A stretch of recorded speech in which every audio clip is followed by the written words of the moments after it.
call this meeting to order for our July 15th meeting at 7:03 p.m. Establish a quorum with Ken Nicewander, Jeff Howard, Todd Summers, Jerry Stevens, and Abigail Beadle. Also in attendance is our bookkeeper, Nancy Pepper. I want to thank everyone for coming. Always love it when we have citizens in the crowd. If you want to say something, there is a sign-up sheet back there. You need to sign up. You're not on the sign-up sheet. Before the meeting starts. Before the meeting, oh. There you go. Regardless, whether you want to talk or not, there's another sign-up sheet back there. Please just put your name on it before you go. Meeting minutes were sent out in advance. Has everybody had an opportunity to read the minutes? Is there any discussion, corrections? There are a few corrections. Okay. So 55 million in property value, it should have said reduced. Instead of, I think it said something forfeited or something. But reduced is the more appropriate term on that. And then I fixed Chief's name because I keep messing it up. I fixed that all throughout. Jennifer. That's fine. You look much more like a Jessica. So the VFD also, one thing we added in the end here, whenever we had our motion for the amount of $85,000 to the VFD at the last meeting, I had typed in the VFD was reminded that, and I forgot to finish the thought, and so I went back and listened to it. The VFD was reminded that these were one-time funds and would not be assumed in the new contract. So those are the only changes since these minutes were emailed to the board. Any discussion on that? If not, I'll accept the motion to approve the minutes as corrected. Make a motion to approve the minutes as corrected. Have a second? A second. A motion and a second. All those in favor say aye. Aye. All those opposed say nay. Motion carries. All right. Can't get that one out. We'll move on to the treasurer's report with Miss Nancy. If you look at your treasurer's report, this is for the 9 months ending 6/30/2025. As you see, we brought in most of our property tax. We've continued to get just a little bit all the time. We're now at $453,000 under current and don't have that much more, just 6% to bring in. We brought in about $8,000 total for this month in M&O taxes. Our sales tax revenue is at $370,923. So it makes total revenue of $839,586. There are a couple of things to notice. Under the very first thing of the fire department contract, I put that note there, the additional $85,000 was requested and paid. So that looks like we've overpaid our contract, but we haven't paid the last payment on our contract, which will mean that we will have given them a total of $405,000 when we make this next payment. Down under professional fees, I haven't had that listed before. The $94.35 is $7,000 to the Mr. Dowdy that did the ISO and his travel expenses. So that's all included in that figure. There was not a budget line for that. I started to put it under legal fees, but I thought it best to show it off by itself, and then we can amend the budget next month to show that amount put in. There will be a couple of other amendments that need to be made at the same time. For one, the website, and as you can see that we recommended approved $3,500 and paid $2,366. So our total expenses for this year so far is $405,857, and that makes a income over expenses of $833,000, and that was before the two little items that were spent, the repair of engine 8120 and the repair of the shower. So that brings us to a bottom line figure of $828,994 income over expenses. On the back, the INS account is always very steady. It's always just one thing we pay, and the amount that we take in is just for that item. If we by chance ever got out of debt, we wouldn't have this at all. All of the money would go into the M&O account. So that, the amount that is showing, the 85,000 that was brought in under the current collections, again, we're at 6% that we still have to collect. 88,000 total, 70,000 total is spent out, and that means that we spent 9 months of payments on, which is $7,828.99.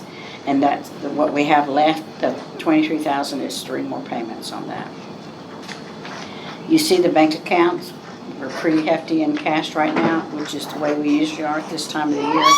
But we have much more now than we did. We started the year with about $170,000. It's because of the sales tax revenue. That's what's brought it up. The sales tax revenue that we received for July, which just come in, is $39,000. And the firehouse note balance as of the end of June was $245,009. But we've made a payment, so it's sitting at $234,000, right at that 235, something like that. You see the payments for July that need to be paid. There's most things are pretty normal. You see what the firehouse note, the electricity bill is at $1,500 now instead of $1,700, so it's down a little bit. I do have the last quarter payment to the fire department in there of $80,000. Cowboy Pest Control sent an invoice for the last thing that he did. And then Jeff Howard reimbursement, let me explain what happened with that. Jeff took a check over to pay for the supplies for that, and they had to get a whole lot of information, but they didn't like anything they got because they declined it 3 times. So he finally just paid for it with his credit card, and this is to reimburse him. So that's a total of $91,534. Money they don't like. They wanted telephone numbers, and when they gave him this one here, they didn't like it. They wanted, I don't know if he used it, anyway, they just didn't like us, I guess.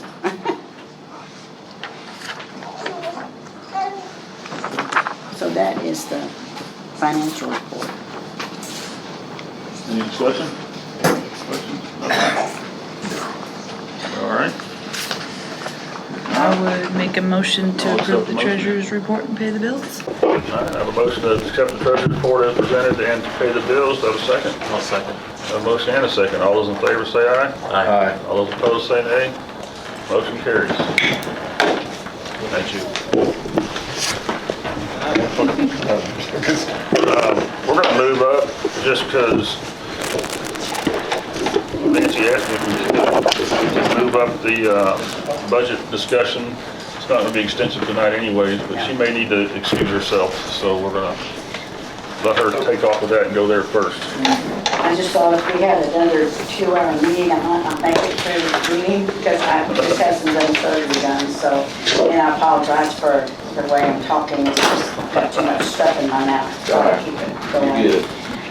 If you look at the proposed budget, this is very, very first stage. It's just a draft. A lot of it is using the same figures as last year. We do not have what the figures are going to be for taxes yet. The amount that they're going to use for figuring taxes is really close to what it was last year. And so I think that we will probably receive about the same amount of money, but I don't know that until we see if they're going to compress the rate, which is what the state does. So I did lower a few, like the delinquent tax, we're not going to receive $14,000 in this year, so I lowered that to $2,000. I kept it high the last couple of years, but I'm just not bringing in the delinquent and interest. I did raise the sales tax to $500,000, so that's about what we're going to be bringing in this year. The other things, you can kind of see my notes on the side there. I left the fire department contract exactly as it is because nothing's been done about that. There's a lot of discussion that's going to be going about that. But I left it so we would have a figure holding that money in there. Eventually, I hope to be training somebody to take my position here, so I put in for the next year 2 months additional training for training somebody. We did get the appraisal district's figure, which is gonna be about $50 more this year than last year. And then I put down where we had that ISO under professional fees. I only put 5,000 because, as I understand, we paid him the 7. When he comes back, we'll only pay for any travel that he has. So I put 5 is probably going to be more than we need, but it might cover any other professional fees other than legal for what we have. Building maintenance is always a big thing, and I've kind of drawn a little box there so that you can see what it is. It's made up of lawn care, which is $190 a month. Garbage disposal, which we just redid the contract, will be $147 a month. Plumbing and AC was kind of iffy. We put out some money for some AC work and put out a little money for plumbing, so I just grouped those together. Our pest control runs about $140 a quarter. Floor maintenance and miscellaneous, we had the floor maintenance was $1,000 that we paid out, and I added about $3,700 more for other things that might come up. So it's a little less than $20,000, but I put 20, and we originally started with 24 and added $2,000 for the buffer that we approved. So we were at 26,000. I think it might be $6,000 too high. But again, y'all need to speak to me. If you know of other things that you think we may be doing to this building in the next year, and we can plug in some money for that. We need to put it in the budget so when we come up and get ready to do it, we don't have to say, well, we're going to have to move budget for that because we didn't have money in there. The electric is down a little bit. Up a little bit. We had 22,000 and it's going to average out to be about 24,000 because it's right at $1,700 a month. That's what it's averaging now. But our water is down and our phone service and everything is going to be just a little bit different, or it's phone and internet. So you can see if we take exactly those figures, we have about $92,000 in changes that have been made.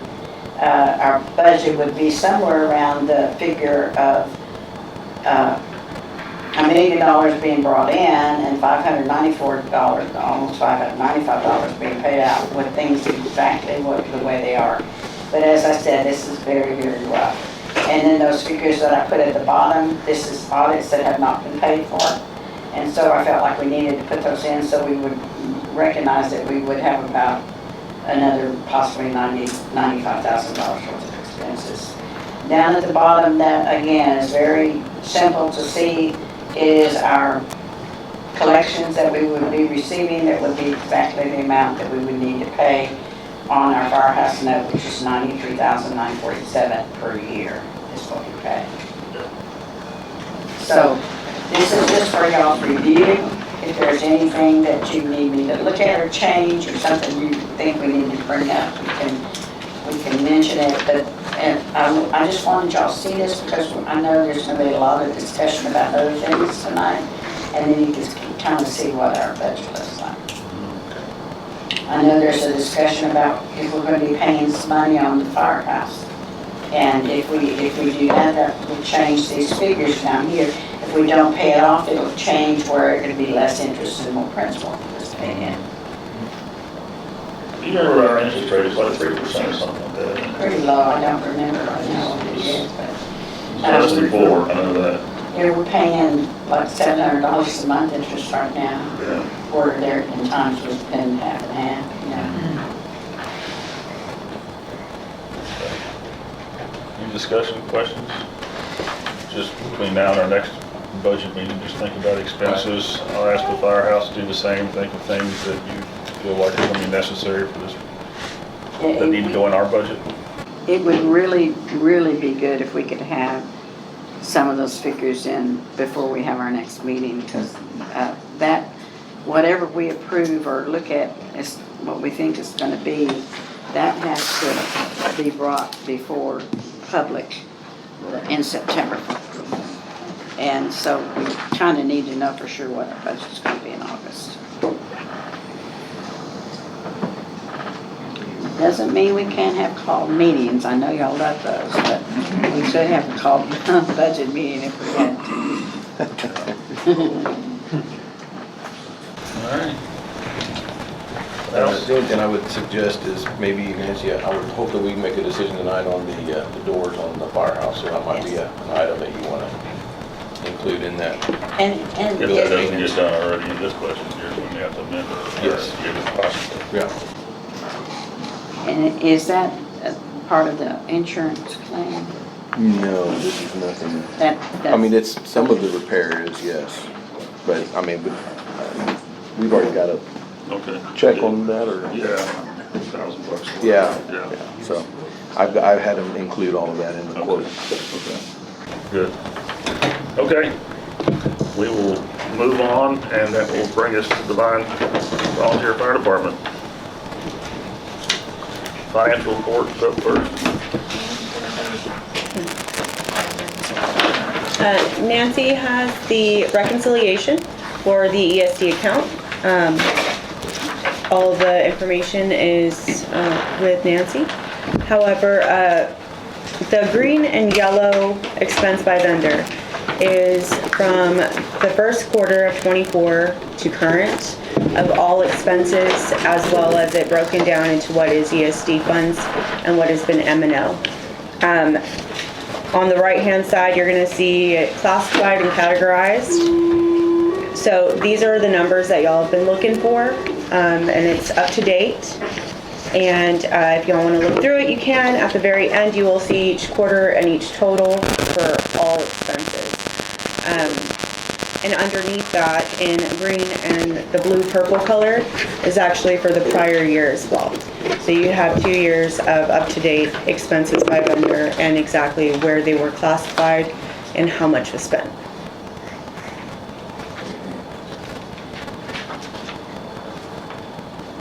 Thank you for that. You're very welcome.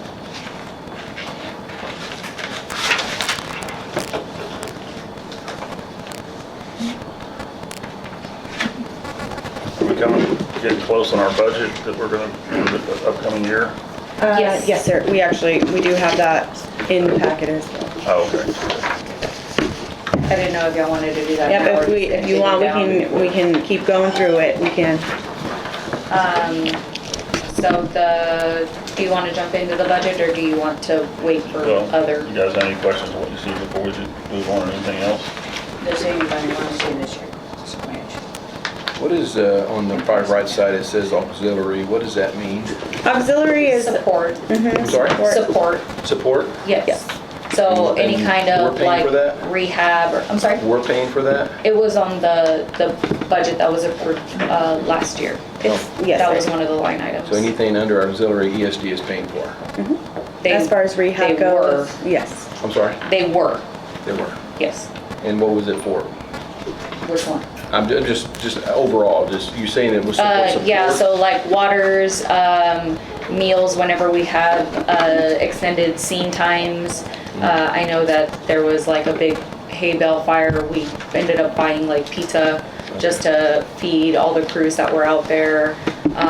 It brings in like Gatorades and electrolytes and stuff like that. We load up the truck sometimes with like little snacks and stuff for scenes that were there for a long I'm period listening of to you, time. I'm just looking. I'm sorry? I'm listening to you. Oh, yes, sir. I don't want you to think I'm ignoring you. No, you're okay. Yeah, but that's what the auxiliary is meant to do. The auxiliary members themselves are the ones that are in the support role. They, for one, go and grab all those things for us and take it to scene, but they also help with a lot of our fundraising and the community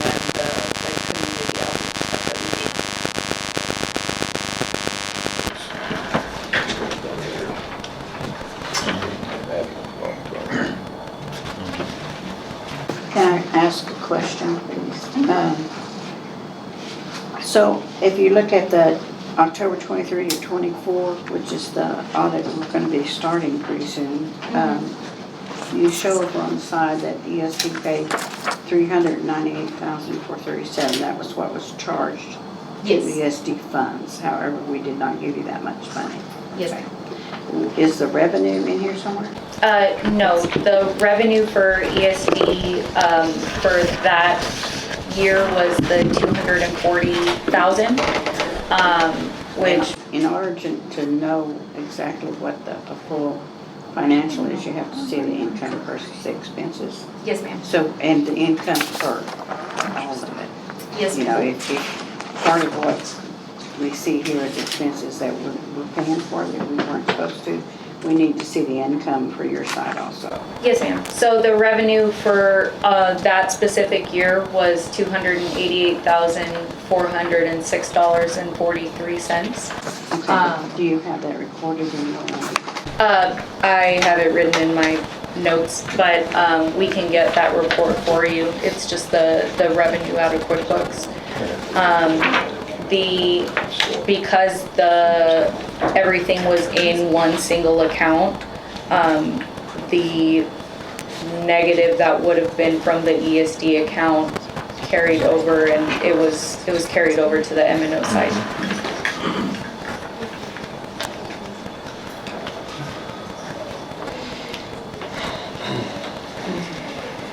So this shows us what you paid, Yes, ma'am. but is there a breakdown anywhere that shows we pay this much in maintenance for trucks or whatever, we paid this much in payroll, we paid this much in whatever? Everything's on the classification side on the right-hand side, so if it's apparatus, it would be like the Right, I vehicle understand, maintenance and but the things. grand total for the year. No, That's what we and need. that is what is not gonna be, that's part of what else was being worked on. This right here is what I could pull for you and how everything was done manually because nothing was classified correctly, which I know that we've discussed, but this is all manual work here, so. So you could take all of those and sort of by that column and give you each thing together and add them up to find out what your totals are. Sure, by the right-hand side, yes. Yeah, okay.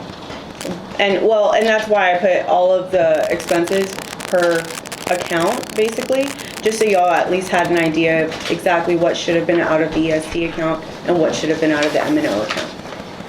But one thing that would be good for us to see is what was paid out, what the money was used for. It is there. You know.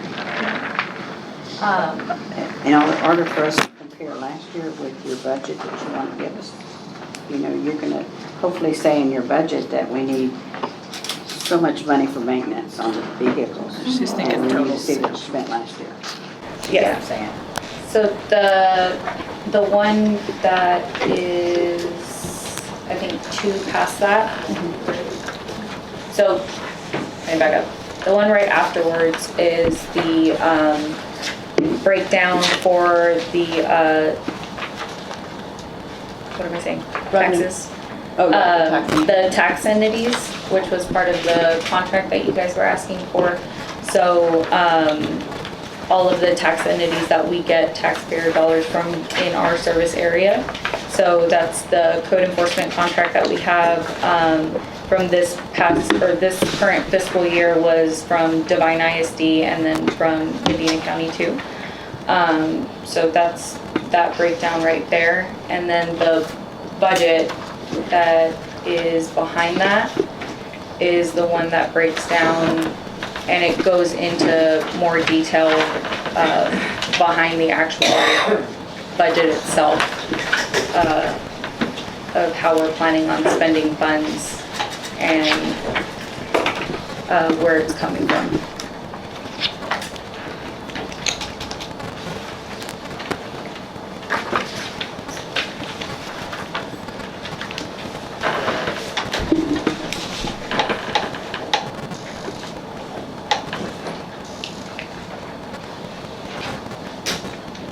Last month's meeting on some of the budget, there was 2 items that were in question on your budget as far as checks that hadn't been paid for or y'all hadn't received funds for. One was from us, and and then the other was from Devine ISD. I believe Right. that was, ours was like $5,000 or $6,000 that you stated, or on your budget stated that you had not received payment, and also for Devine ISD. Right, Has that been rectified? those were just left in there from the previous bookkeeper, and I got with Xavier, and he said that if we needed to go ahead and delete it, void it, whatever, like those are not even part of the equation. We did receive funds, like there's nothing outstanding as far as that goes. Okay, so then that has been rectified. So Right. those funds have been received. and- Yes, yeah, there is nothing outstanding. Okay. But I did want to confirm with the auditor before I made any changes to QuickBooks that I wasn't going to mess up anything that he had already been doing. Okay.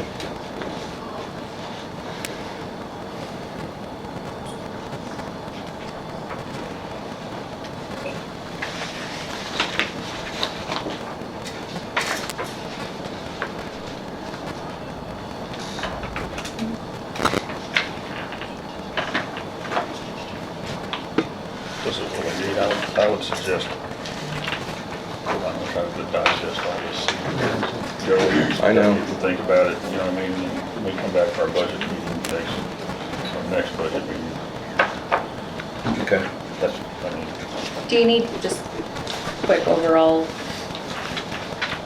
For the budget. Yes. Yes. So, This is the budget? yes. Right. So the 26 fiscal year, the very top section is the revenue sources. So anything in yellow is going to be either ESD revenue or what we are asking the ESD to pay for. Everything in green comes from the M&O account, so it would be from other revenue sources. We would be asking the ESD to pay for the 6 paid firefighter personnel, as well as their backfill, so if their sick time, their PTO, and when they're out training.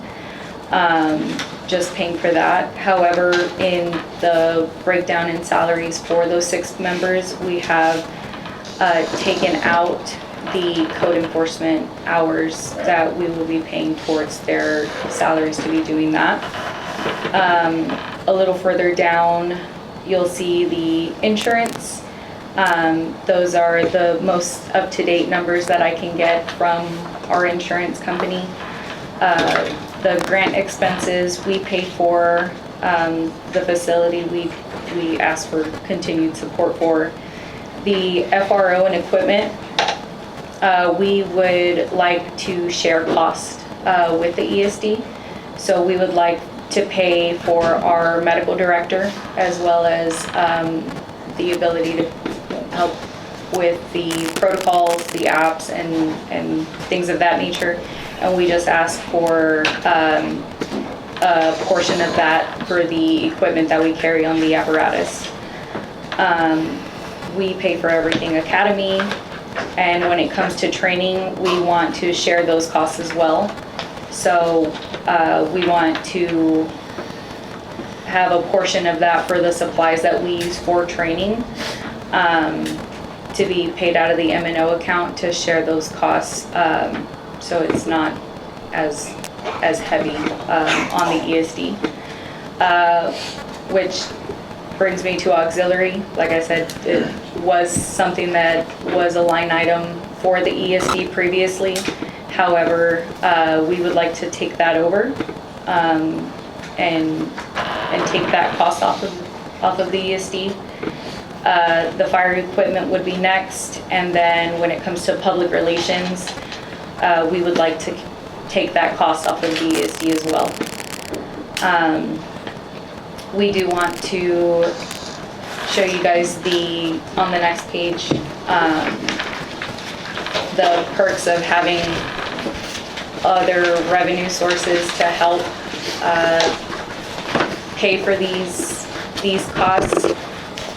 Without all those other revenue sources, it ends up being kind of a hefty price tag for the ESD alone. So that was one of the reasons that we wanted to go ahead and share costs with just the normal everyday, day-to-day operation type things. The next page is just the breakdown of code enforcement. and how we ended up getting to the number that we deducted? Yes, sir. For the 15 hours a week, and that's not including the work that Chief DeLucia and Miss Sophia put in. And then everything that I just went over is just broken down in further detail for the last 3 to 6 pages.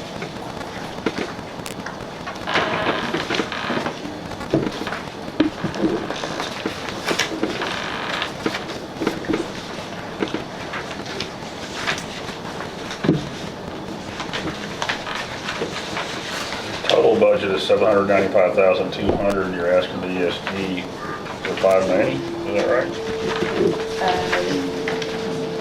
Yes, sir.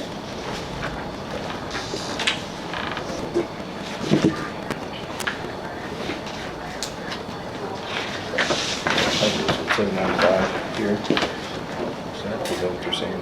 That's the total, yeah, of them and us combined. Okay. Our portion.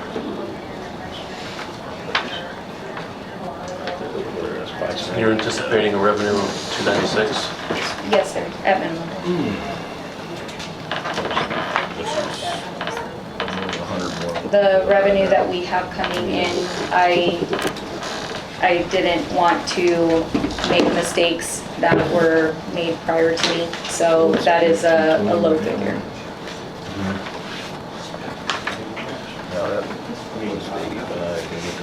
Now again, is that, I see it's on official grants, Yes, sir. are those guaranteed? Action.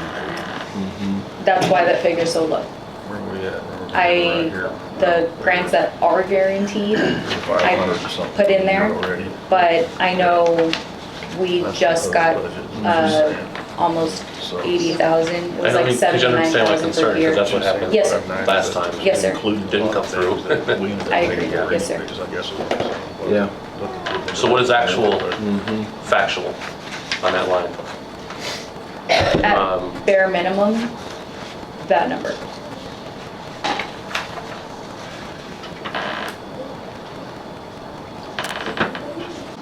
What is included in your programs total?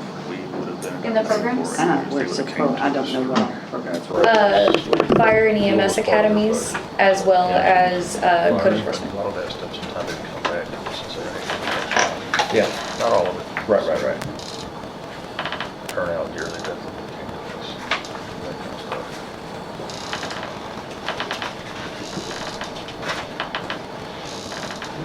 Okay. Did you, this total right here, it includes grants that are not definite. Right, yeah. Okay.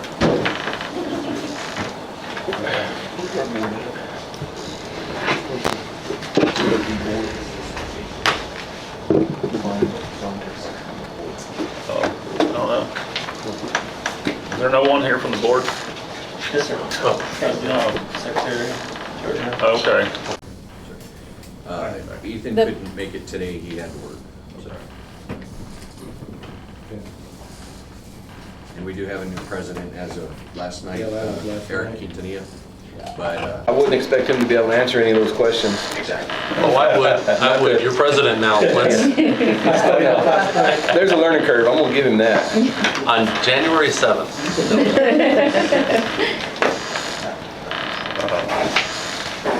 Okay. Any immediate questions about, I don't expect us to digest all this immediately, but Yes, at least sir. have it. So you guys go home, think about it. If there's questions, we can include it in our budget workshop at the next meeting as well. But to continue forward, the run reported after that. So in the month of June, we had 109 calls total. 85 of those were EMS, 19 of those were fire, 5 of those got canceled. In district calls, we had 103. Mutual aid that we received was 4, and mutual aid given was 2. Our dispatch to on-scene times lowered from last month, so we are averaging at about 5.5 minutes from in-station and about 3.5, a little bit over 3.5 minutes, not being in station, that's just being out. Our year-to-date is 679 calls, that's the last day of June. And our peak days was Monday, Sunday, Wednesday at 5 o'clock was the busiest time for us. I have some questions on the runs. I have some questions on the run calls. It's brought up to me, somebody brought some stuff up about EMS calls. Why are we running so many EMS calls for? I know the purpose to go out and help with the major traffic heart attacks is important, real serious, but we're running 85% of our calls are EMS calls. A lot of people are asking, why are we running EMS calls instead of ESD4? So I'm asking that. And then the other question is we had a structure fire, a trailer house or whatever, and it was questioned to me why we had Devine responded with a brush truck and Natalia backed them up. There's 3 people showed up from Devine and that was it. And then the rest of them all came from Natalia. So another question I have off of this is if we're tied up on EMS calls with our paid department here or whatever we have, where are we getting our fire protection from during that time? Because we can't run off from the ES calls.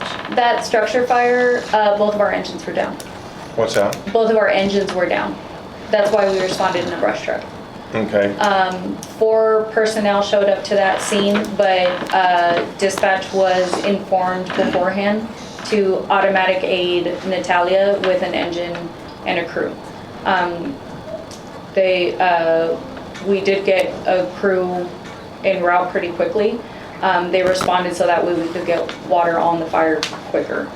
However, for the EMS calls, a handful of those, and I don't have the exact percentage in front of me, but a handful of those, they had to sit on scene because the 2 ambulances that we had here were not in district.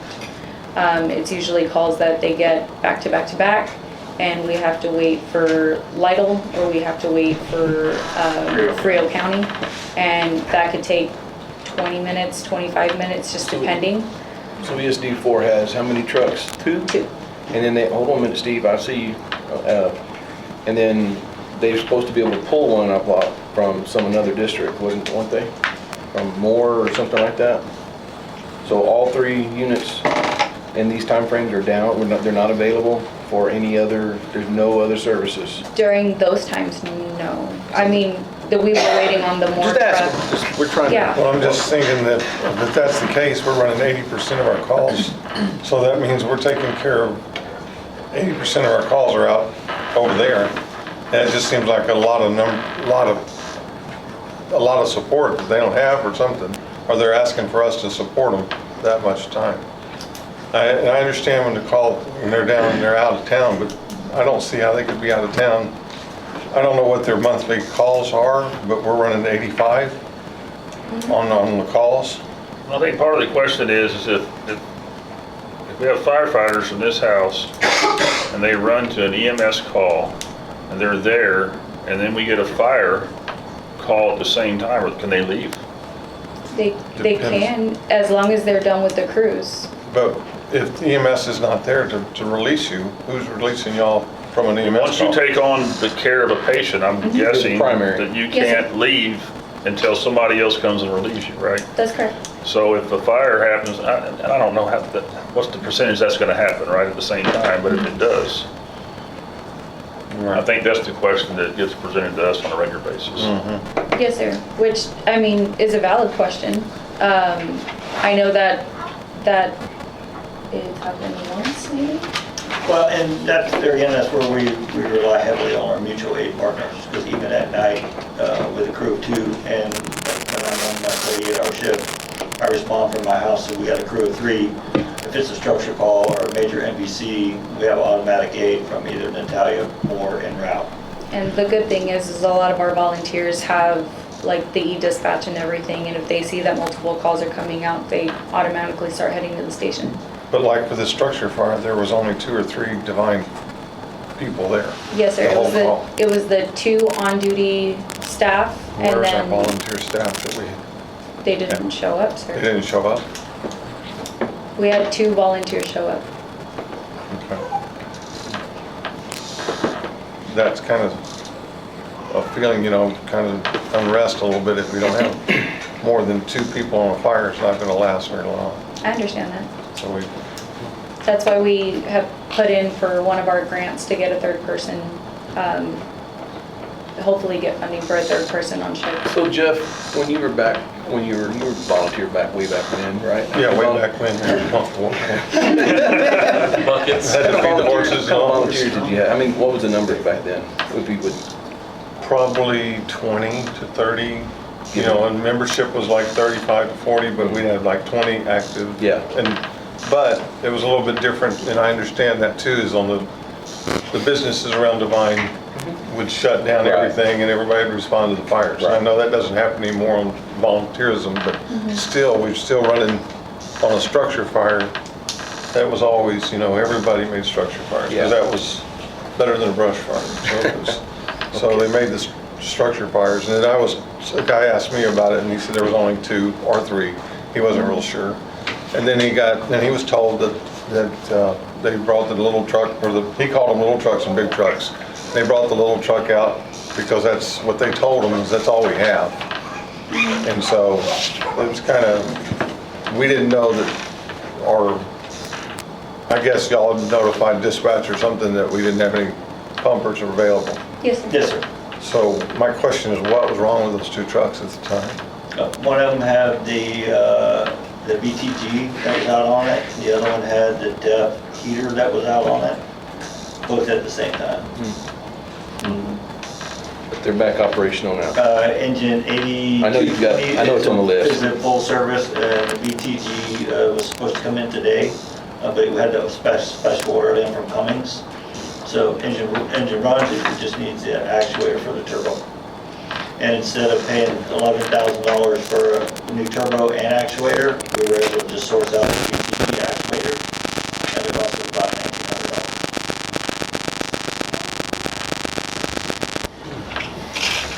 Other than that, everything else, I'm sorry, I didn't mean to skip ahead, but everything else is in service. Is our cascade system working now? We have a loaner in from Morgan Morrow.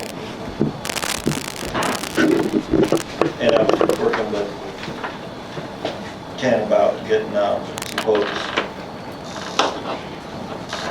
Because on that, it sheared the cylinder and the crank out. Well, just questions that I'm asked, so I just kind of Yes, wanted sir. some kind of answers to go back and talk to them about it. Yes, sir.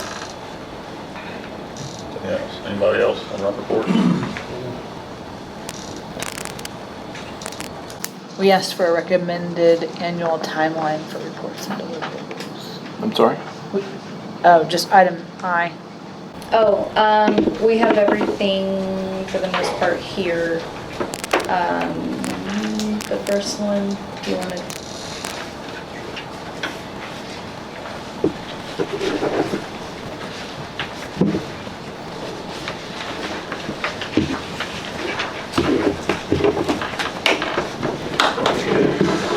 So first, the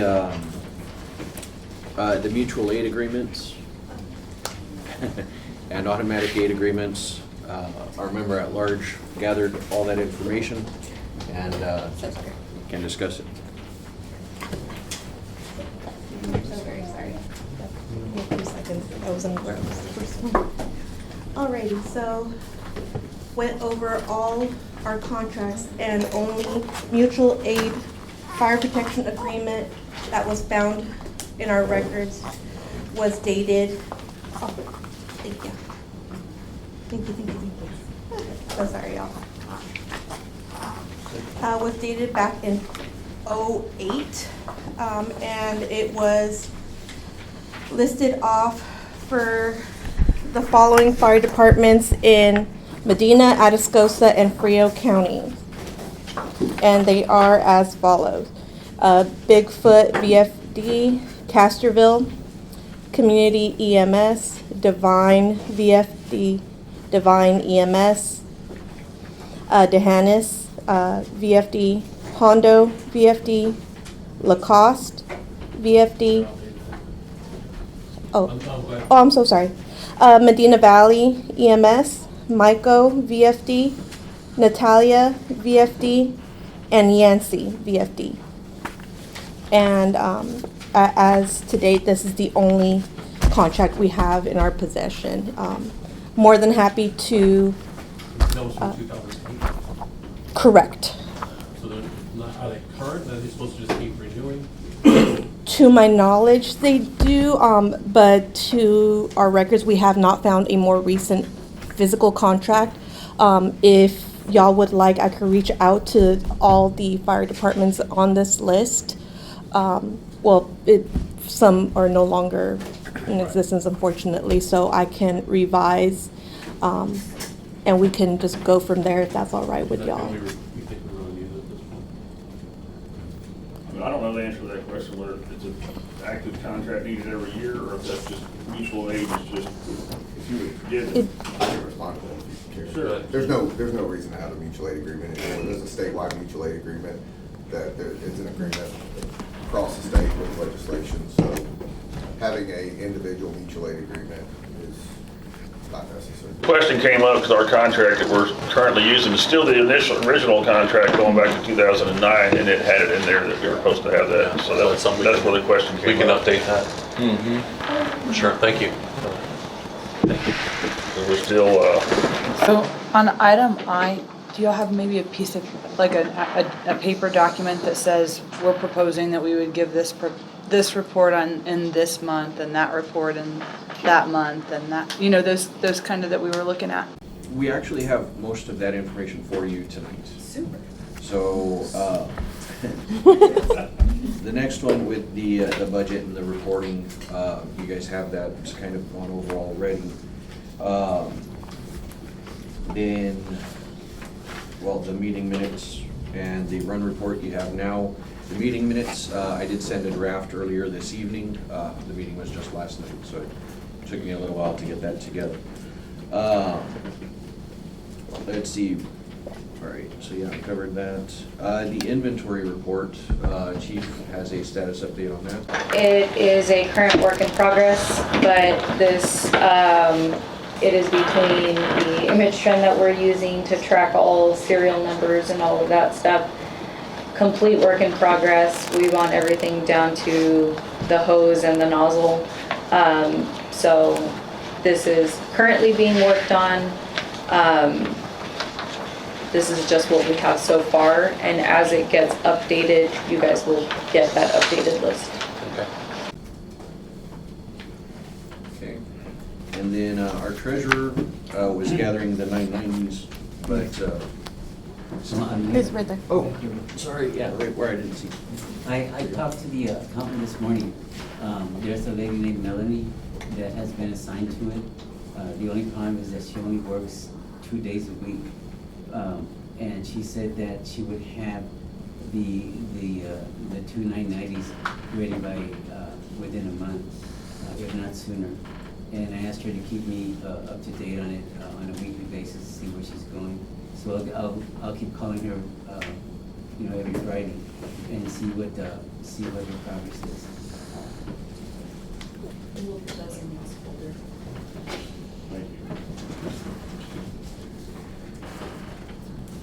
Okay, and then we have separated the funds now.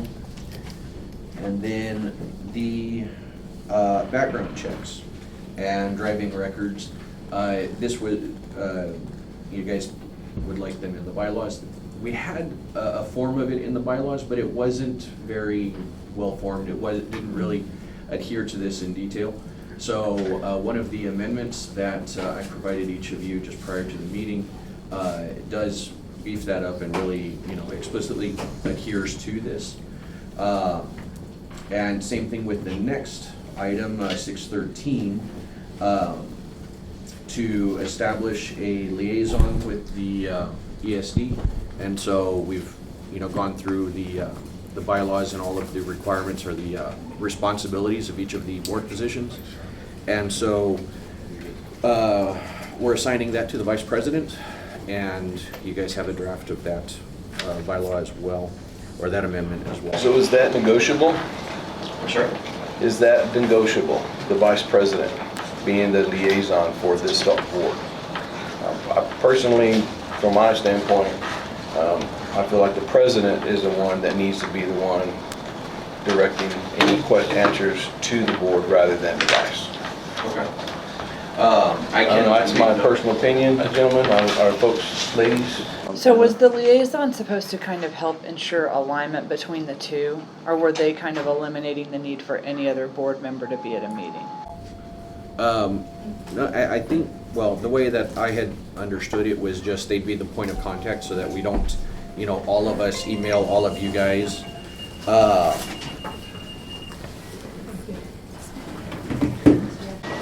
Yeah, it seems more logical to me too, to be the president, the one that, I mean, they're the ones that gonna be running their meeting, and be in charge of their particular board meeting. I don't know how much difference it makes, but it seems like it would be more logical.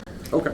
And that bylaw is in draft. It was presented last night, and so next meeting, we'll have discussion about it, and we can probably make that change at that time.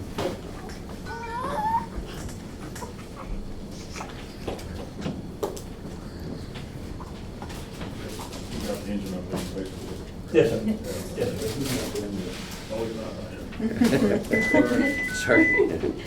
The next one is vehicle insurance. I believe you were provided a copy of that.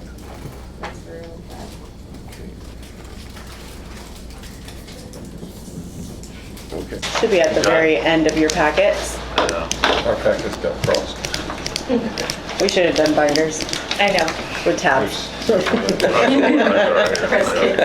one that we end up presenting to y'all will have the tips. Okay, and then for 7.5 and 7.6, you guys had asked what our requirements are for the chief and the assistant chief positions. And so I provided you an excerpt from the bylaws that states those requirements. And then 7.7 asked if you can be given proof of the licensing for the first responders.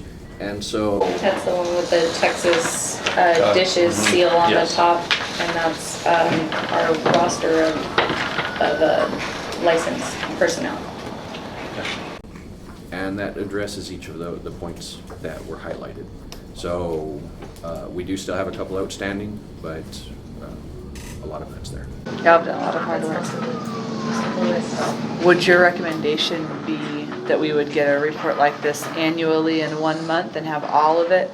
Or, because I think what I'm looking for too, of course, the reports, but also looking forward, what's the system, right? And so what would y'all recommend would be the system that we would look forward to in the future, that we would get these reports?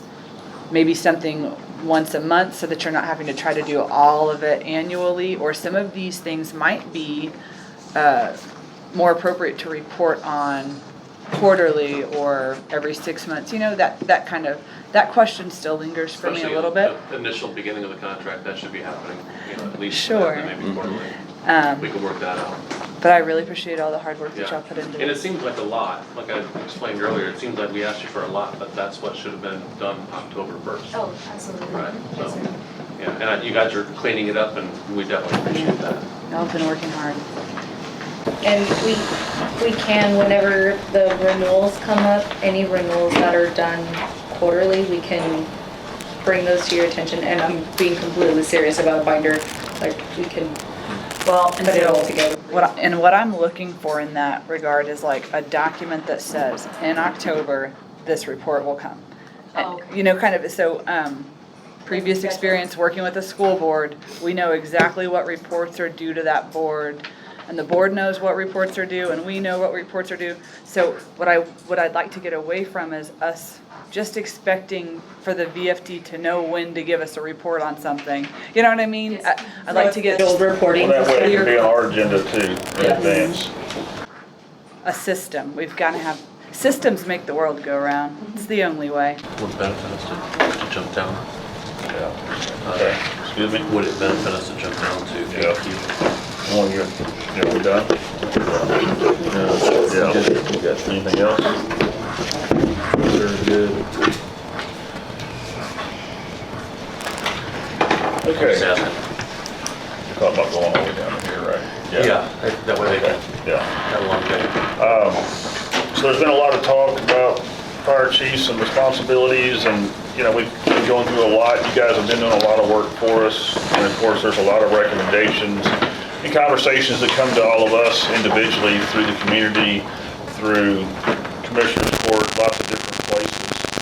And one recommendation that came down to me specifically by 3 different people was that we should at least consider discussing a contract with ESD1.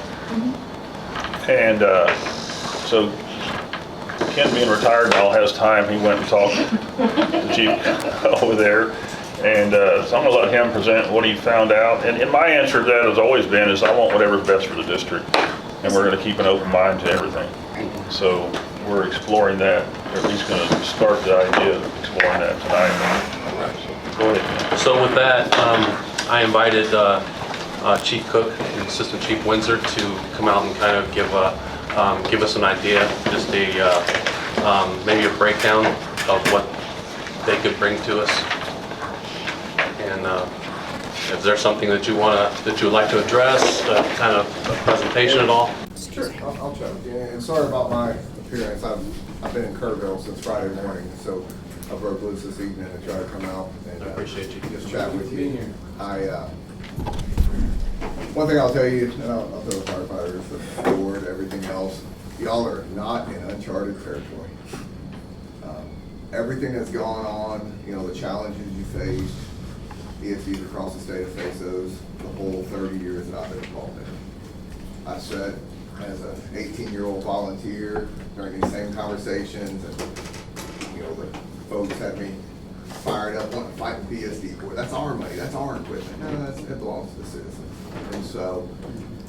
And so as I matured a little bit and grew professionally, I come to understand that it is the citizens. No matter what, we all get this business to serve the citizens. We've had some successes over there on the east side of the county, and we were tasked with about a 3-week notice. We were tasked with providing service to the city of Hondo, and about 400 square miles there, and the folks there. We've been successful in that. I believe that's probably why that recommendation came to you. And for everyone here, none of us have ever met each other prior to 2 weeks ago, maybe, whatever that was. I don't know. We've never had a conversation. What's that? I met you tonight. So. Right, exactly. And some of us just met tonight. So this isn't, from a transparency side, and I know how the fire station is. I'm still a firefighter. And when it all boils down to it, I'm going to look to the citizens first, and I'm going to look to how we take care of firefighters. That's my commitment. And to make it clear, I invited them. I went to them. And so, how do we address your challenge? How do you address your challenge? There's a few different options. We could definitely get involved and assist you. What does that look like? It's not as scary as it sounds. It's not as scary for the responders as it might sound. Oh my God, they're doing away with us. That's not how it works. This community will always rely on volunteers. That's a given. And I say always for probably any amount of time that I'm going to be involved in this. I've got about somewhere between 7 to 10 years left. And I can assure you, I don't see any development that's going to drive so much that volunteers aren't going to be needed. And so, how do you build an organization that harnesses that excitement of being a volunteer, of serving your community, but also meeting the current demands of the fire service? I'm trying to be positioned to where everyone can chat. So, the current demands of the fire service are tough. The legal challenges of the fire service, the requirements, the days of, hey, we're just gonna go grab a truck and do it, it doesn't work anymore. If there's funding to support it, right? And one of the things that President and I had a chat back, I said, what are you looking for? And he made the absolute perfect statement to me. And because it's a statement I stand behind. Some of y'all probably received a presentation that I did 9 years ago. 8 or 9 years ago on this very topic. Service demand and how you provide a service based on the revenue. And I believe as a board, the expectation the citizens have of you is to provide the highest level of service of which they've given you the funding for. If you would like to adjust that level of service, I think you need to ask the citizens. If you want to say, hey, we want to provide more level, I think the citizens have to vote on that. If you want to say, no, we're not going to provide you the level of service, we want to keep the money in the bank, I think you need to be very transparent about that with the citizens. And so your decision, or what you're having to wrangle with now is how do we get the most? How do we have governmental transparency? And that's a challenge when you deal with a 501c3. The key to that success is communication. There has to be an open line of communication. There has to be trust. There has to be trust on both sides, right? It can't just be one side, and it can't be just be the ESD. Hey, we're the parent. We have the money. You listen to us, right? It has to be two-sided. There has to be a relationship. And if you don't have that, you got to fix it. Whatever that is, however you fix that relationship, it has to be fixed because the citizens demand more and the requirements of the business. One of the things in ESD4 is here, and board members from ESD4, we got invited to their board meeting. A little bit different situation because they're in contract with a for-profit agency where it's not homegrown. The people that are working for that for-profit agency, while they have a couple people who have some ties to the community, it's not as emotional. The situation y'all have is emotional, and you have people who have been part of this community. One of the things I'm most proud of is when we came in, so I've been here almost 4 years, so September will be 4 years. I came in and our ESD was providing funding to 4 separate volunteer fire departments and 2 paid EMS agencies under one ESD. And they were funding that money out. They had 1 paid employee, and I don't believe you've seen any riots where not a single person can tell you what day we made the change. I have the date, but we managed to build trust. We managed to build buy-in with the personnel, and we slowly just turned the dial a little bit each day. There was things that when we looked at it, it's like, man, we need to fix this. But this time, the community's been operating this way, and that's how do you affect change? To properly affect change when you're dealing with emotion, like I say, the ESD4 side is a little bit easier because it's just business. Y'all have a different situation because you have people who have been part of this community, and you have to acknowledge that, right? I mean, yes, you have a responsibility to taxpayers to provide a service because they've given you quite a bit of money now. While $1 million and something dollars doesn't go as far as it used to, it's still $1 million and something dollars. And so you have a responsibility to protect that. And as firefighters, we have to acknowledge that. We have to acknowledge that not everything is as simple. One of my most common statements I tell our command staff and anything else, nothing is ever as simple as it sounds. Let's just do it. Okay, what are the consequences of that?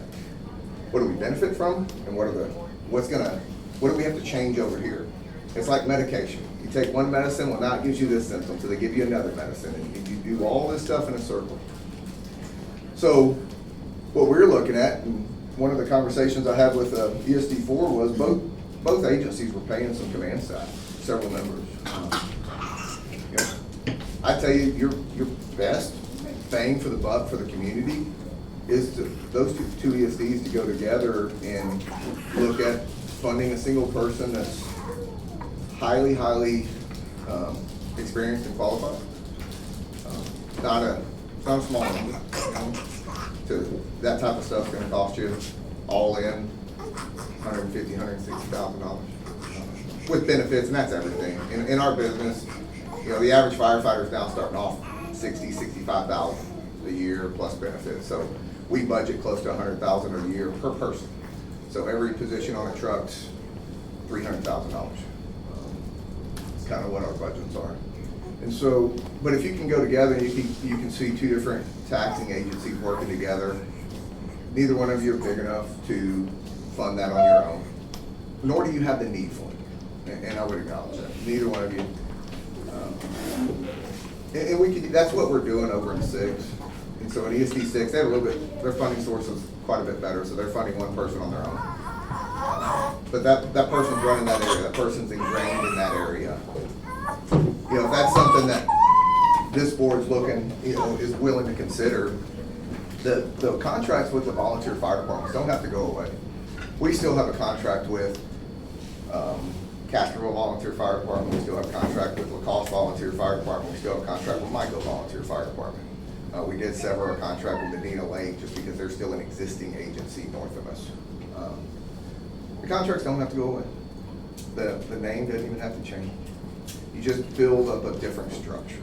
You build up a little bit different transparency.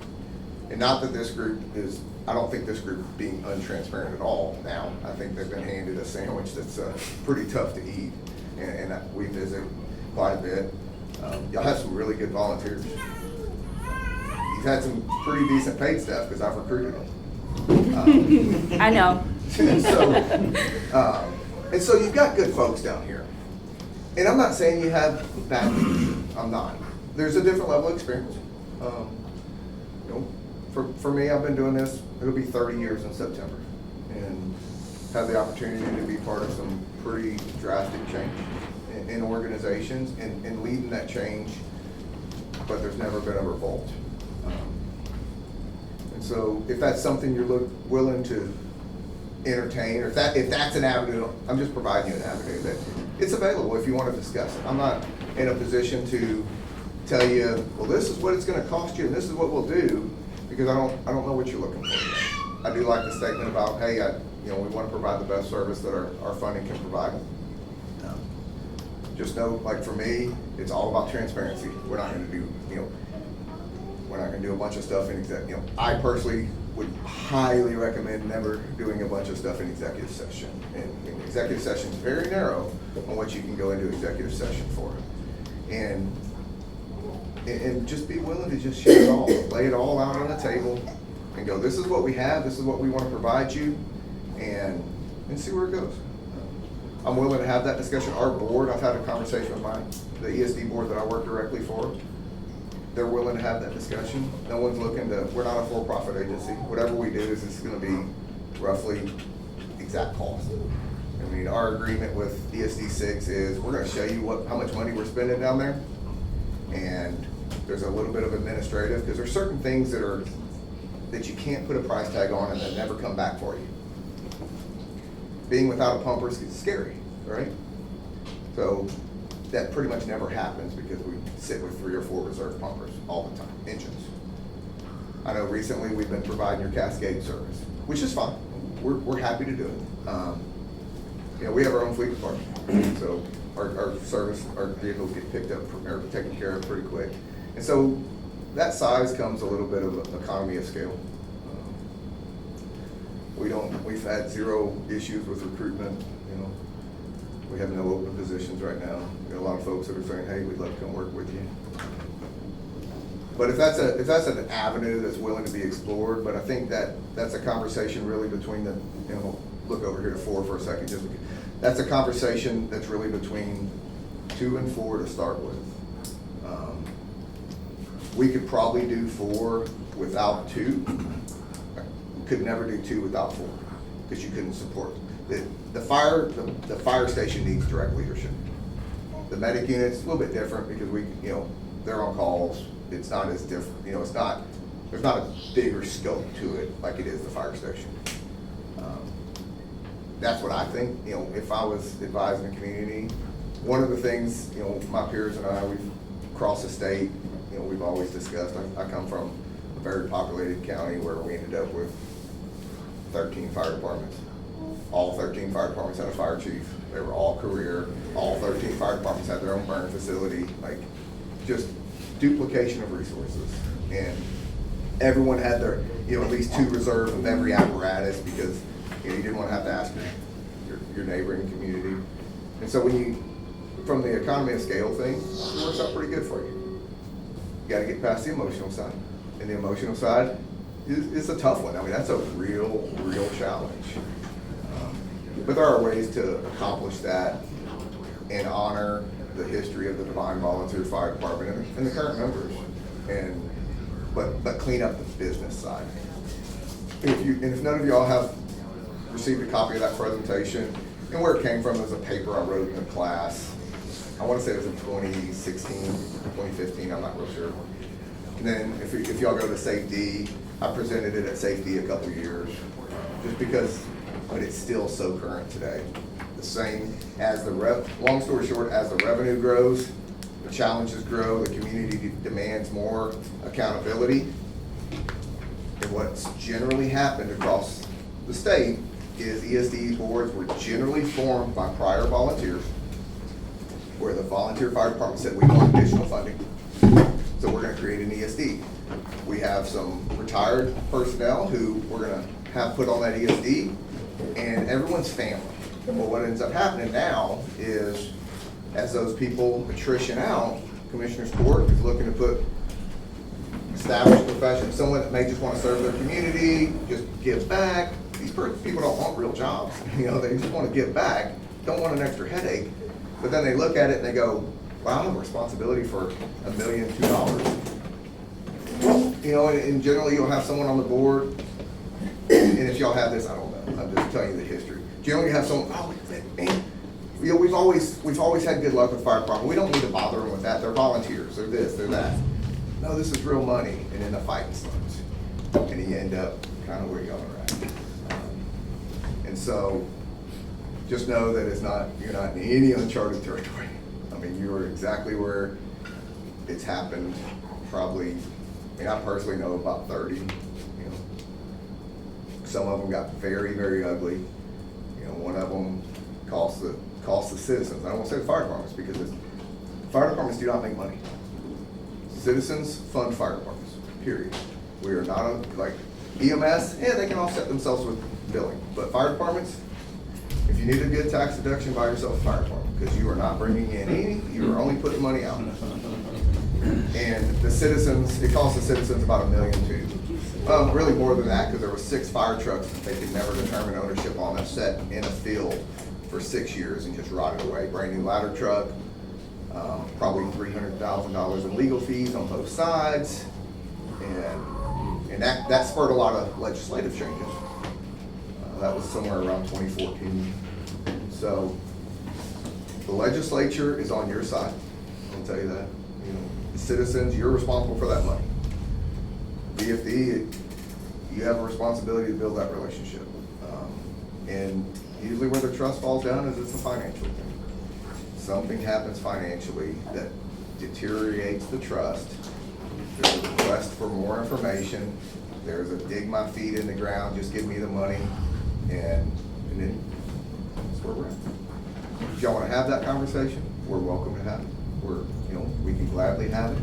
I would tell you that my first commitment's to the citizens, my second commitment's to the firefighters. But in that citizens is the fiduciary side. It's how are we transparent? And my position has always been, you should provide the highest level of service to which the citizens have already given you the funding, no more, no less. If you want to go higher, I would never suggest going less, because you have to go, hey, we want to take away your service, because remember, your tax rate, it's a talking point, but it's not as much of a burden as some of the other ones. Let's just say you said you want to decrease your tax rate 10%. Your average home value over here is $230-something thousand. So you saved them $23 a year by reducing 10%. So it's a trust thing. It's not much of a fiduciary thing. It's a trust thing. And y'all have a responsibility to build that trust with the community. And we'll help you any way we can. Just know that it's got to be all laid out on the table, and let's just have an honest conversation. No feelings, no emotion, but recognize that there will be emotion with the volunteer fire department, and there should be, because this is their organization.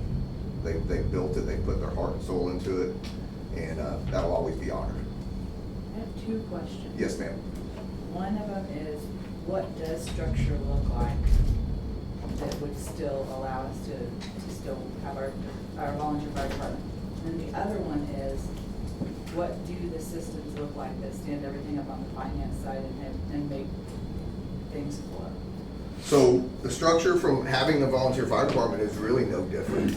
It's just they don't receive direct funding, but when it comes to the personnel, There's a couple ways to do it. One way is you just literally keep the volunteer fire department in place, and you have two departments, effectively. One receives no direct funding, but all the expenses are paid accordingly.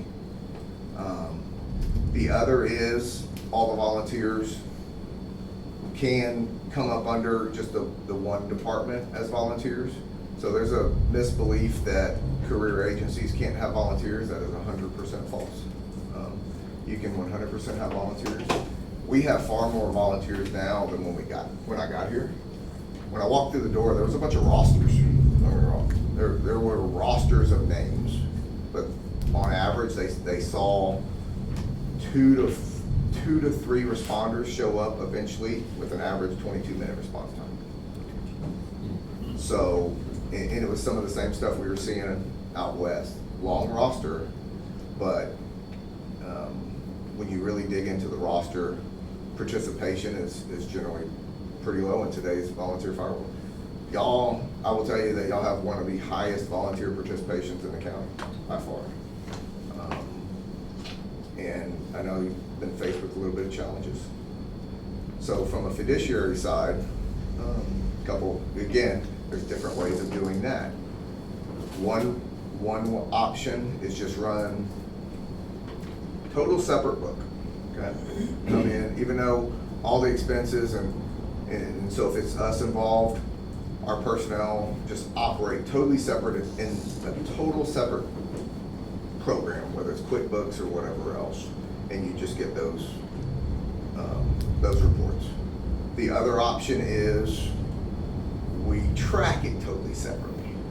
The difference on the one side is payroll is always going to come through us. Like, we're not going to have a separate payroll system because payroll, benefits, all of that, retirement, it will be any career personnel is going to get paid by if we're involved, our organization. And it's the governmental oversight. And so, but when you do accounting accounts, like for ESD6, we have all of our charges. We show the payroll off to the side, and we show all expenses we pay for the personnel over there. They've chosen to still want to pay a few of the direct expenses, like the fuel cards go directly to them. They've chosen to want to do that. That's fine. You don't have to, because all that can be very well separated and look to a quarterly payment or whatever to offset those. And then when you reconcile that quarterly or yearly and go, okay, we're keeping up, or no, we need to look at this is, we're giving you too much or too little, and just making it right.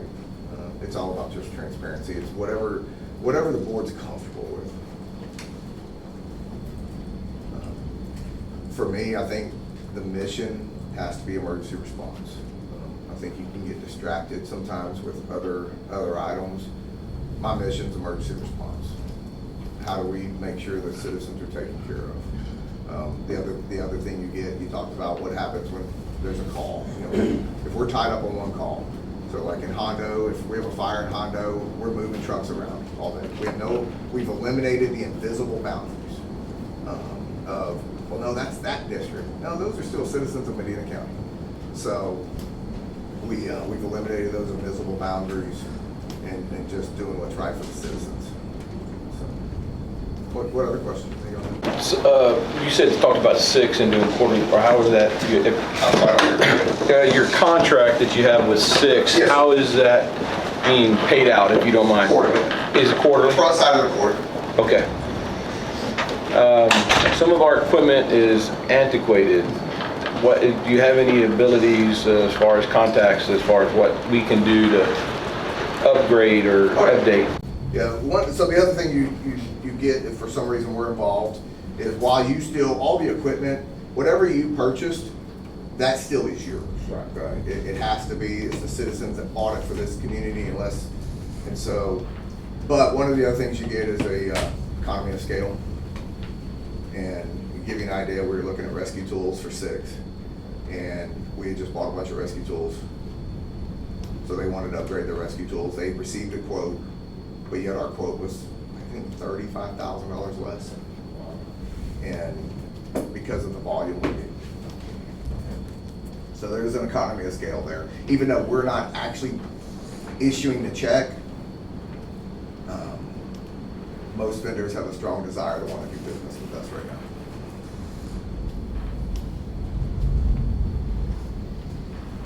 Any questions? I guess that's probably it at this point. And like I say, I apologize for normally I'm much more starts to, but it's been a long week and a half, 2 weeks out there. I guess our next possible topic is what we need to do. Would y'all mind if we took a couple questions? Like, does anyone in here have questions about Sure. what's going on or what they're looking at? I have a question. Are y'all good? Like I said, I like transparency. I have no problem with that. Yes. So you mentioned that if you keep the volunteer fire department, they're just not getting direct funding. Does that mean that there is a roundabout third-party fund? It's not fun. It all depends on what they choose to do. I mean, it all depends on which funding you're talking about, right? There's capital expenses and there's operational expenses. You could do it either way. We could prepare it all for you, present it, or have someone in the office that pays those bills directly with y'all, or it could be paid and then we show you the receipts and it's reimbursed, or it's in the contract, or however it is. Operational costs are a little bit more set. We pretty much know what it costs to operate a fire department. Some of the other ones are fuel cost. I mean, it's not that hard. You can figure that up in the contract. It can be generally pretty well set. Biggest thing is we just would, we're going to show you what it really costs. Like one of the good parts about ESDs, and I like having that direct ESD involvement, is that I don't have, like I've always had an agreement with the boards I work for. I promise you, I'm not going to bring you something at the end of the year because we're under budget. Like if I didn't plan for it, I didn't plan for it. I'm not going to go spend money just so I can go, well, I spent this much last year, so I need this much this year. That's not the way I budget. But it has to be a trust between both sides. So what happens is at the beginning of the year, we establish a budget. And the easy button for y'all is establish the budget and the contract cost. Let us operate it. And then if for some reason it costs us more, or if it costs us significantly less, we have that conversation. You're still going to know how much it cost us. It'll be in a separate account. So, big question. I also have another question, and really this is I just got elected president of the board last night. But I know what we've gone through, I know everything. So, I spent 20 years in business. Risk management, problem solving, meeting with people, boards, like I said last night, activist investors. I don't have a sense of what the pain points are right now. I do get a sense of the pain points being something that occurred in the past, and things started to snowball to the point that it became unmanageable, in my opinion. What are the pain points? What was the question?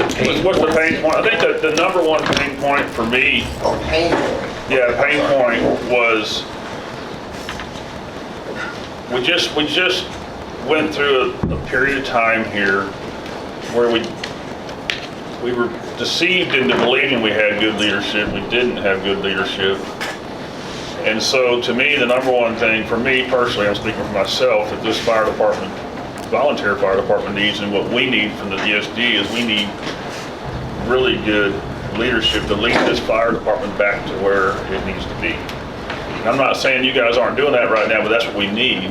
And we went through, and I don't want to rehash all this from last month about how the current chief was elected and how that all went down, and we were disappointed about that. Not disappointed about the chief, just about the process. And so I just feel like we need strong leadership that's going to take this fire department and give the ESD the biggest bang for its buck. And that's what we need. And so I think came into existence here with people around the community are seeing what's going on too. And so they're asking for the leadership as well. They've proven themselves as being great leaders, and how many departments do you run now? I mean, One department.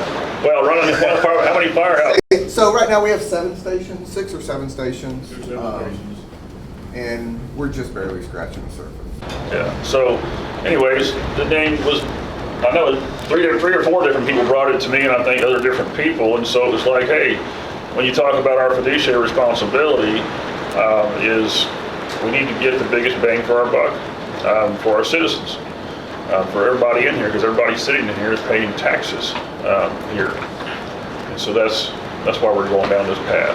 It's just, we're exploring all options to find out what's going to work best for our citizens and the tax dollars that they've given us. No, and I appreciate the exploring the options, is that if the opportunity comes to help ease some of these pain points, so what are they so we can work from that?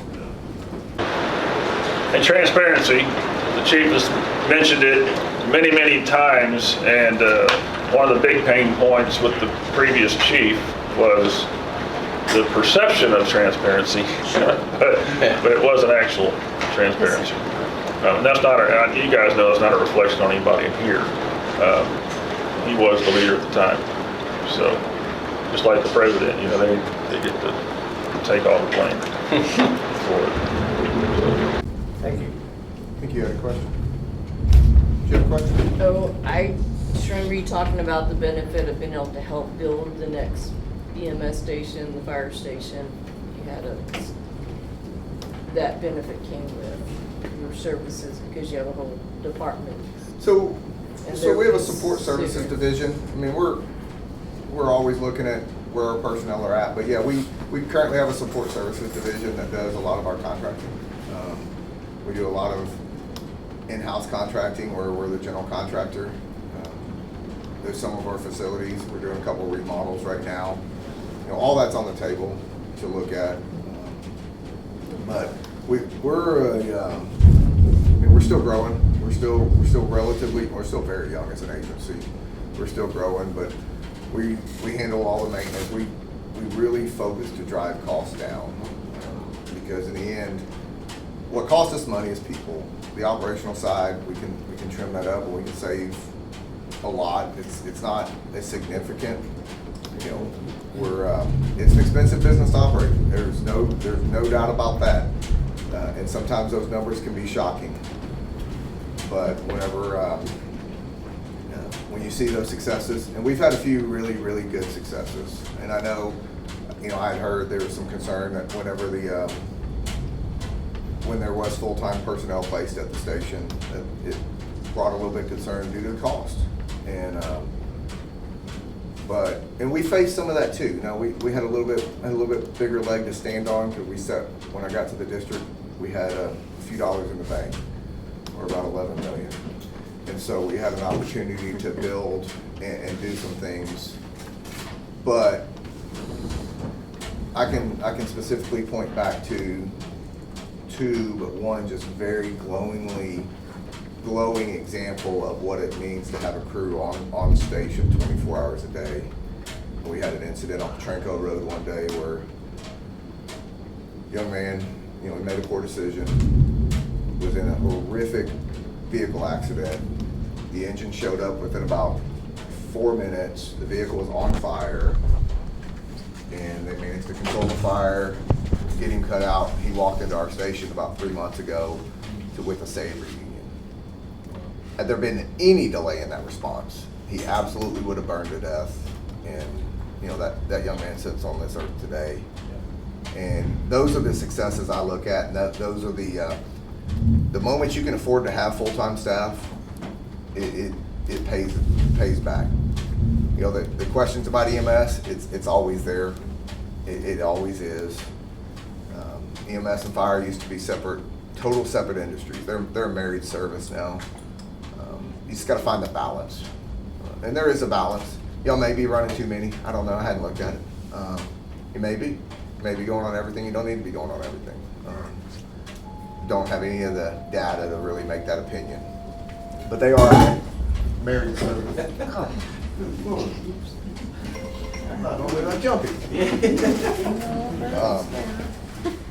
And so,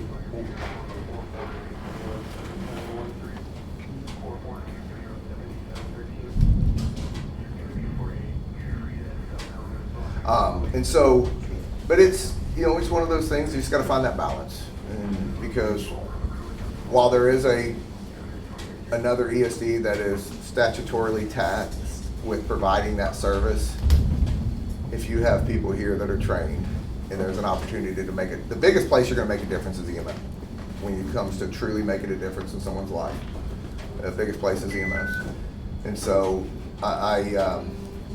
you wouldn't want to be sitting there going, well, it wasn't our responsibility. Our people could do it, but it wasn't our responsibility. That's when I talk about eliminating those invisible boundaries. But there is a balance, I acknowledge that every day. So good questions. Any other questions? Did I answer your question? Anything else? I think some of the other things that we had discussed at our first meeting there was some of the other things that they can bring to the table, like would be standardized training. All the stations will be trained the same exact way. Which I thought that made a lot of sense. They have their own IT, communications officer, equipment maintenance.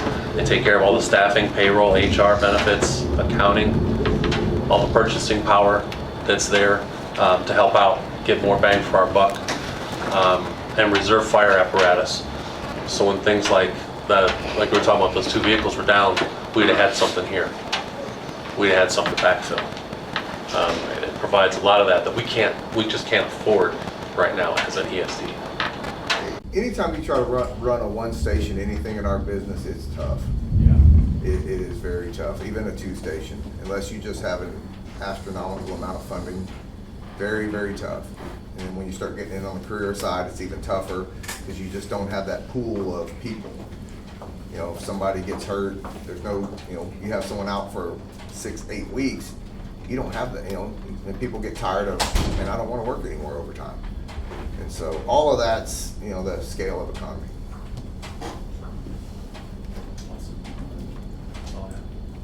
Chief Cook, I appreciate you coming. Yeah, thank y'all. Thank you very much. Thank you Nice for to meet what y'all. you're doing up in Again, if it's something y'all want to explore, we'll definitely sit down and explore it. Nice. Maybe we'll go to work over here. No, thank y'all. And you have a tough job.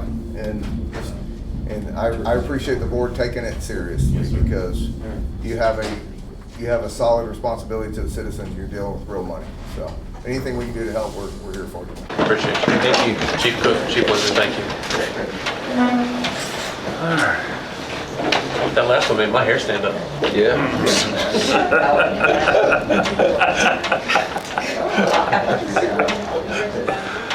Okay. Moving on to old business. Website, anything different new going on? I think Jeff is gonna touch base with. I'll talk to her tomorrow.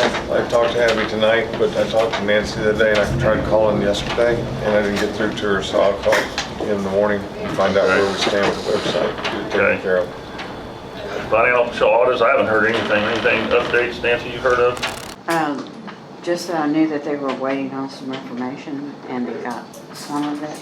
So I'm hoping that they will be able to finish 22-23 down. Some of that information might be in there that they're looking for. Okay. The shower in there, I saw that. That's the stuff's bought. They're the backer board up on one and. Yeah, and stuff's bought for both of them, so he got through vacation Bible school, he's ready to stay on it pretty heavy now. Yeah. Hopefully we'll finish in a week or 2. Security upgrades, we made any progress on that? That's the doors. Maybe a little bit, but So they were supposed to give me a quote and they failed to do that, so I'm still working on that. As soon as I get. he must be calling the same guy. Huh? He must be calling the same guy I am, because I'm waiting on his quotes too. Yeah. He gave me a rough number, but I would prefer to be a more accurate number than what he gave me. That's what I'm. Our store updates, possible action, improve repair. Okay, so I've got several items on this. I know we've been talking about a possible contract where we have either a semi-year, annual or annual maintenance of the roll-up doors. I have 2 quotes here. I think we need to talk about that first and then go into the actual cost of what it's going to do to repair some of the doors, and we have some initial emergencies that we need to be thinking about. So I have two quotes. One is from DH Pace, and then the other is from Minor Facility Experts. I've got copies of this so that if you want to look at it, here, pass that down. It's all those 2 pages there. Combined. It's a shared cost there. So here's that. So basically, that's for DH Pace. And this is for minors, which is on the second side. This is that there. They've got the semi-annual and annual costs on that. Basically, for a semi-annual every 6 months, total for once a year would be $777 from DH Pace. If we do it twice a year, semi-annual would be $1,554. From minor, contractor is $1,440, or every 6 months semi would be $2,880 a month. Which one came out today with your? DH Pace is the one that came out. They're the ones that's that one there. So this is for the roll-up doors? This is for all the roll-up Do we have doors. that many problems with them? I guess we do. We have some right now, yes, we do. Oh, yeah. We have some considerable, and I've got, yeah, they're in bad shape. Broken stuff. But it's basically, the DH Pace, they came out and they looked at all the doors and they have given me quotes to what it's going to do to repair to get them up to standard and stuff to what they need to be. I couldn't get Minor to come out here. It was going to be a cost based off of that. So I figure we'll make a decision if we want to get. I'm sorry. I am sorry, the thunderbolt that hit the ground. It's impressive. So sorry. It's all right. I think we, based off of what they came out and what they showed us, Ken and I were here when they were with DH Pace. I like what they were talking about. They definitely showed us a lot of problems with some of our doors out there, extensive right now. They can be repaired or they gotta be replaced? They can be repaired. Everything can be repaired, but it's that's a second cost on what I have over here. But I figured we need to determine who we want to go with. If we go with Minor, then this quote doesn't matter because then we'll need to dispose of the DH Pace. How do we currently make sure our doors are working all the time? There is nothing. There's no maintenance. There's no maintenance contract on them right now. Just to look like it's an extension ladder and gets up there. Well, yes, sir, we can get up there. Yeah. We can wedge them. But, and then as they determined while they were out here doing the assessment, the visual eyes, they're mounted to the brackets, and which is less than ideal, just due to the vibration of the door going up. It's just bad, well, not bad, but not the best initial installment. Yeah. Yeah, some of the fire trucks, they've got the eye down real low, but the fire trucks have a bumper up here. Yeah, they're not. The eye is not catching until you're 3 foot under the door with the tires. So. Why would you consider doing it twice a year versus once a year? Well, right now they considered their recommendation, and that's why I got to the 2 quotes is because we haven't had that. So they're going to come out and they'll do they'll come out, they'll do all the repairs that need to be done, get everything serviceable so everything is functioning as need be. And then we'll have, once they do that, then we'll look at 6 months, we'll have them come out and see how everything is operational. We may be able to move to it where it's not To where it'd be annual it'd be annual more Once so we get than. them fixed, then probably. Yeah, and then they would also be available if we have an incident or something goes wrong, we could contact them and they can come out and do the repair. I've got this is a portfolio that they have, and it talks about all of the different doors that they work on, all the materials they have. They've got over 20,000 parts that they have on their on their trucks to. They'll do preventive maintenance once or twice a year. That is correct. And they'll show up on call as needed. Yes, sir. So do we need preventive maintenance once or twice a year? Because there's a big difference, right, in the cost? Oh, yeah, double.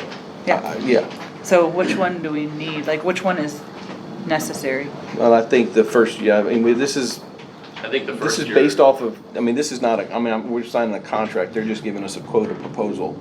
They're not, if we don't come out, they're not gonna pay that, they're just gonna show up when we ask for that to do that. But I think right now, it's important basically because of the fact we have nothing. on what we've been looking at right now. And based off of what they showed Ken and I when we were here the other day, we do have some. Oh, we need to get it fixed. I'm asking, do we need to So have it once- looked at once they get again? 'em fixed- Once a year or twice a year? Once What's they get them the? fixed, then It'd be- we'll have to assess that. Right, we'd go from once they get it fixed and we'd go 6 months, it'd be twice a year at that point. I'd recommend the first, we get them fixed. The Right. first year, we have them come in twice, and then we go from there. See how they're holding up. Yeah, I think twice a year preventive maintenance, I don't know. I mean, there's a lot, you figure if they're going there, those doors are up and down quite a bit, you know? So there's a lot of wear and tear on those doors, on the springs. And the preventative maintenance is gonna, just what it says, it's gonna stop those major. So it's major necessary problems. twice a year? Y'all feel So, it's necessary twice a year? Yeah, I mean, at some point, they may get everything looking pretty decent place, and we may say, hey, you know what? We don't need, and they may come out, and they may give us that recommendation, you know, I think everything's in pretty good shape, unless something goes wrong, we'll just go on an annual. I like the DH base. So the DA space is, you can definitely see that the cost of, for 1 year, for And you're gonna twice a get year, the same- is, I'm sorry? You get the same service. Well, because you've been around here for a while watching those doors, do you have an opinion on this? I would go initially twice a year, just to make sure, like the gentleman said, with the spring and the friction up there, make sure that they're greased. And then as they make adjustments, which I think they will find once the welds are repaired up top. And I know when they came in and repaired the door, a door initially, they reinforced it just due to the size. And like the gentleman said, ideally the track should have been larger to handle the diameter of door that we have. So I think once they're up and running, initially twice a year, and then after that, we'll go with their recommendations. Have them at least come out and do a visual inspection, and if there's a problem, it's definitely nice to have somebody on call. Because when they're locked up or locked down, it's not good. Yeah. Especially when we need to get out. Did the It's quotes definitely include important to the respond. initial fixing? No, Just the maintenance? just, I've got another quote Oh, here. really quick. fantastic. So Yeah, what this, I is- just need to know, what is the Right here, annual it cost just for includes- twice a year? the annual cost for twice a year is $15.54 for twice a year. That's with DH base. With minor, it's $28.80 if we go with minor.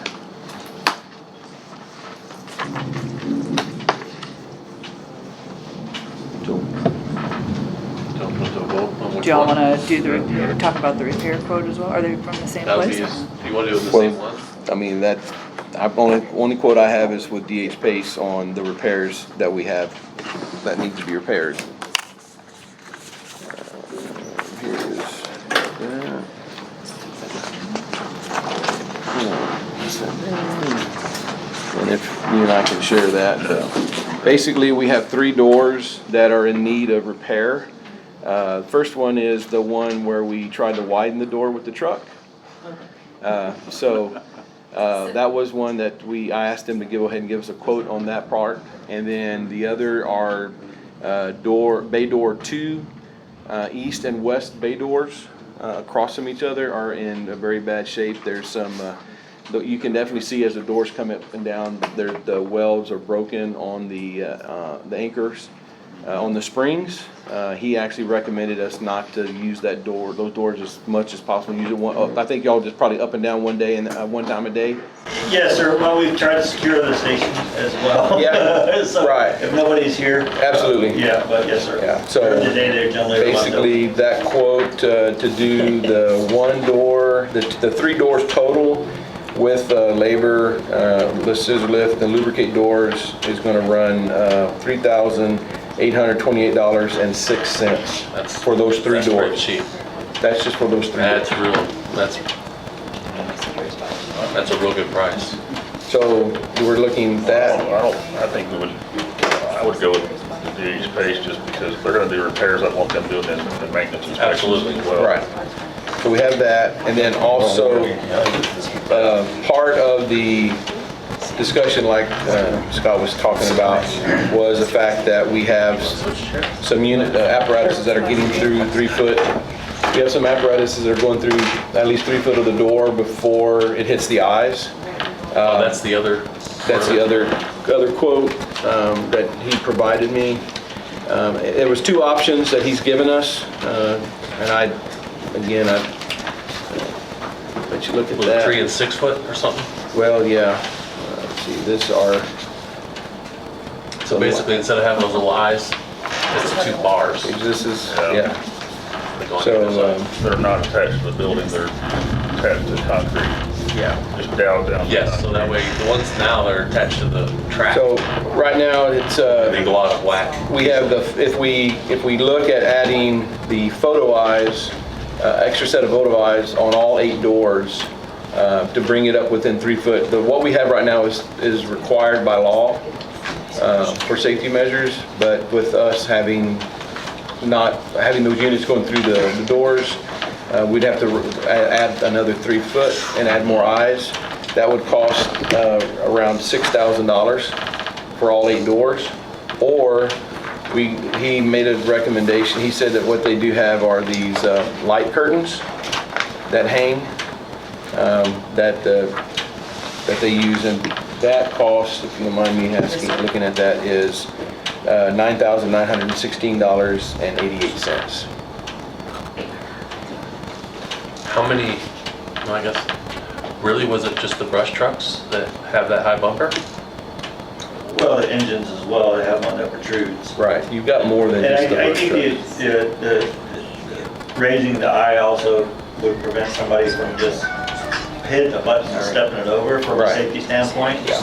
So I think that was, I mean, so generally, there again, we have camera footage of somebody not doing their 360. Right. And then driving an apparatus into our building.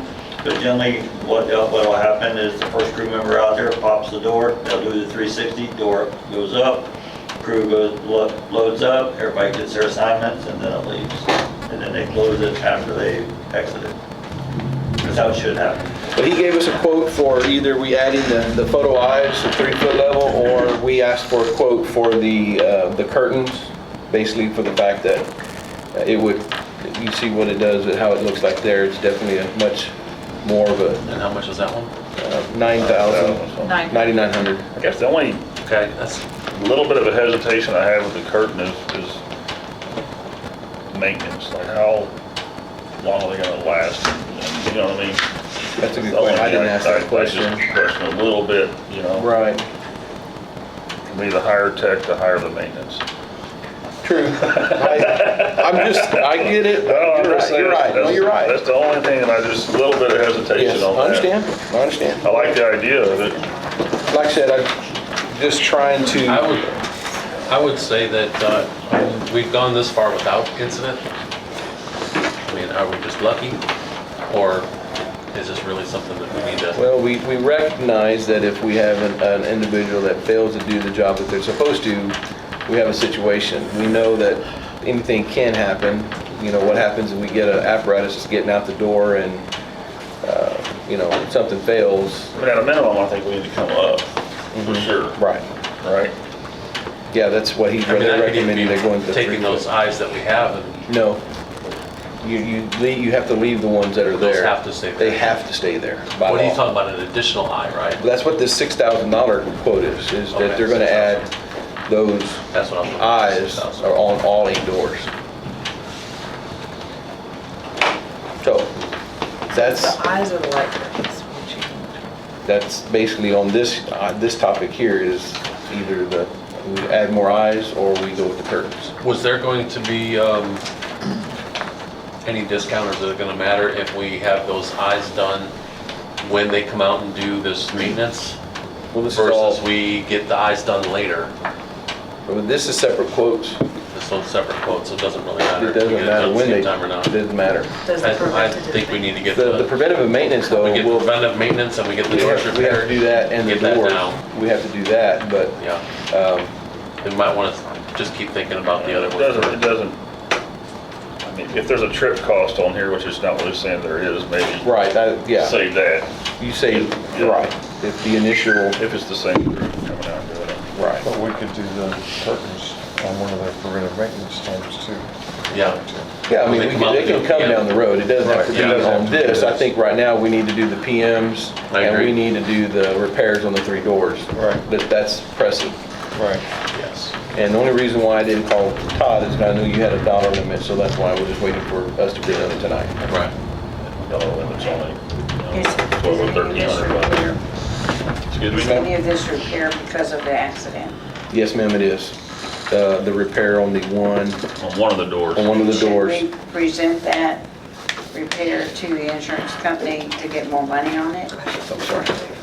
That door, that dollar amount, just so that you know, is 1,000. Well, that's everything on that one door is $1,734.11. Of course, they didn't add in, that's optional. The miscellaneous is the labor load, the travel scissor lift, and lubricate the door as well. So that's part of that, so. What they gave us on that was, they had 2,000, Yeah, they got $2,000. and we had a $1,000 We have deductible. $1,000 deductible, so we gotta check for $1,000 basically. $1,087. Yeah, so that's pretty spot on. Yeah. Bingo. It is. There you go. I was Okay. hoping it'd be I know. more or something. I get it. Well, I think we need to at least, we need to do the repairs, so we need to get a motion to at least do the repairs. At a minimum. Both? Well, The we need to determine who we're gonna go with, maintenance the and PM repairs. and the repairs. I think we're leaning toward DH pays, Okay. right? Yeah. I believe, so. I think we ought to do that with both, I think this is the. repairs and preventive maintenance. This is the prevent, this is the PM, the preventive maintenance. So I have that and then the repair, which This is the repair, the door repair. That was the 30. That's $3,828.06. You gonna make that motion, Ken? Sure. I make a motion that we go with DH Pace for the semi-annual inspection of the 1554, and to go with them to get our doors repaired at the cost of $38,2806. I have a motion, do I have a second? Second. A motion and a second, all those in favor say aye. Aye. All those opposed say nay. Motion carries. Use that I guy. was like, oh, he's gonna forget. You want to? Yeah, you can. Okay. All right, moving on to new business. And then, Item M, discuss use of ESD funds and equipment related to the volunteer fire department's code compliance contract. Who brought that up? Jerry. so I guess. It has my- been brought up, then Jerry has to put it on here, and this is another question that I've got. Many people walk up to me and say, hey, So I guess there've been a couple things. I've had a question on how that operation works, because they're telling me they've called the number, whatever the number is. They call the city and the city directs it to fire department. Sure. They give them a number, they've called that number multiple times, nobody's answering the call. That's not it. They're giving them the wrong number then, because Then- that phone is checked every morning. Well, I'm not- I'm And just- our email is checked. Maybe I'll get that number from you, Scott, Yes, sir. and we do that. The other question is, how did we come up with the fact that, and I know this is not on y'all, the contract has been established after y'all came into play somewhat, other than Scott, you have been involved with that with the previous chief, but how did we come up using ESD equipment to go do contract work for the city of Devine? There again, I was involved, but not in the decision-making process of that. But I guess the best case scenario that I could say is, like we showed in our response times, when we're out there doing that, our response time is quicker. Now, right, wrong, or indifferent, that's the only equipment that we had at the time, and in order to suffice with that contract, that's the equipment that had to be used. But that decision was made by the previous chief. Well, I bring it to the board's attention just because there's been questions about the fact that the fire department's out there using ESD equipment to go do code enforcement So for the city of Devine. So wait, are they out doing calls and while they're in the area, they might do some Yes. code compliance? Or are they going out to do code compliance so it makes it a faster response time to get somewhere if there's a No, if fire? they're out doing code compliance and they get a call, they get a call. And then we can go from call to call to call. Right. And some shifts, there's no code compliance done. But Because it's- they're leaving the building on account of there's a fire call, or they're leaving the building on account of they're running on code compliance. It could be both. That, Yeah. the second one would be a problem, right? They're leaving the building on account of code compliance. I think the first one is a little bit more gray, but if they're leaving the building on account of code compliance and ESD vehicles, that's kind of I know that an issue for funding. a lot of the time when they have like the truck checks and stuff that they're already doing it in the building, they get a call, they leave. And if they just happen to be in their zone, they just go around in their zone before they make it back to the station. I know that that's usually the case because of the fact that like they don't want to go out more than they need to. But I know that it's not a good reason, but the reason we were using the trucks was because initially that contract was helping pay the salaries of the firefighters, so that's why we would use the apparatus. It's not a good reason. And no one was saying why not to, or no one was saying why to worry about it, but I guess whenever we start talking about paying firefighters, then that kind of makes us start thinking about, wait, we can't really pay firefighters for this, and y'all have looked at that and gave us some information that would help with that. But now it's the question of the equipment. Right. It sounds like it is going out of the firehouse on account of code compliance, and that's a concern.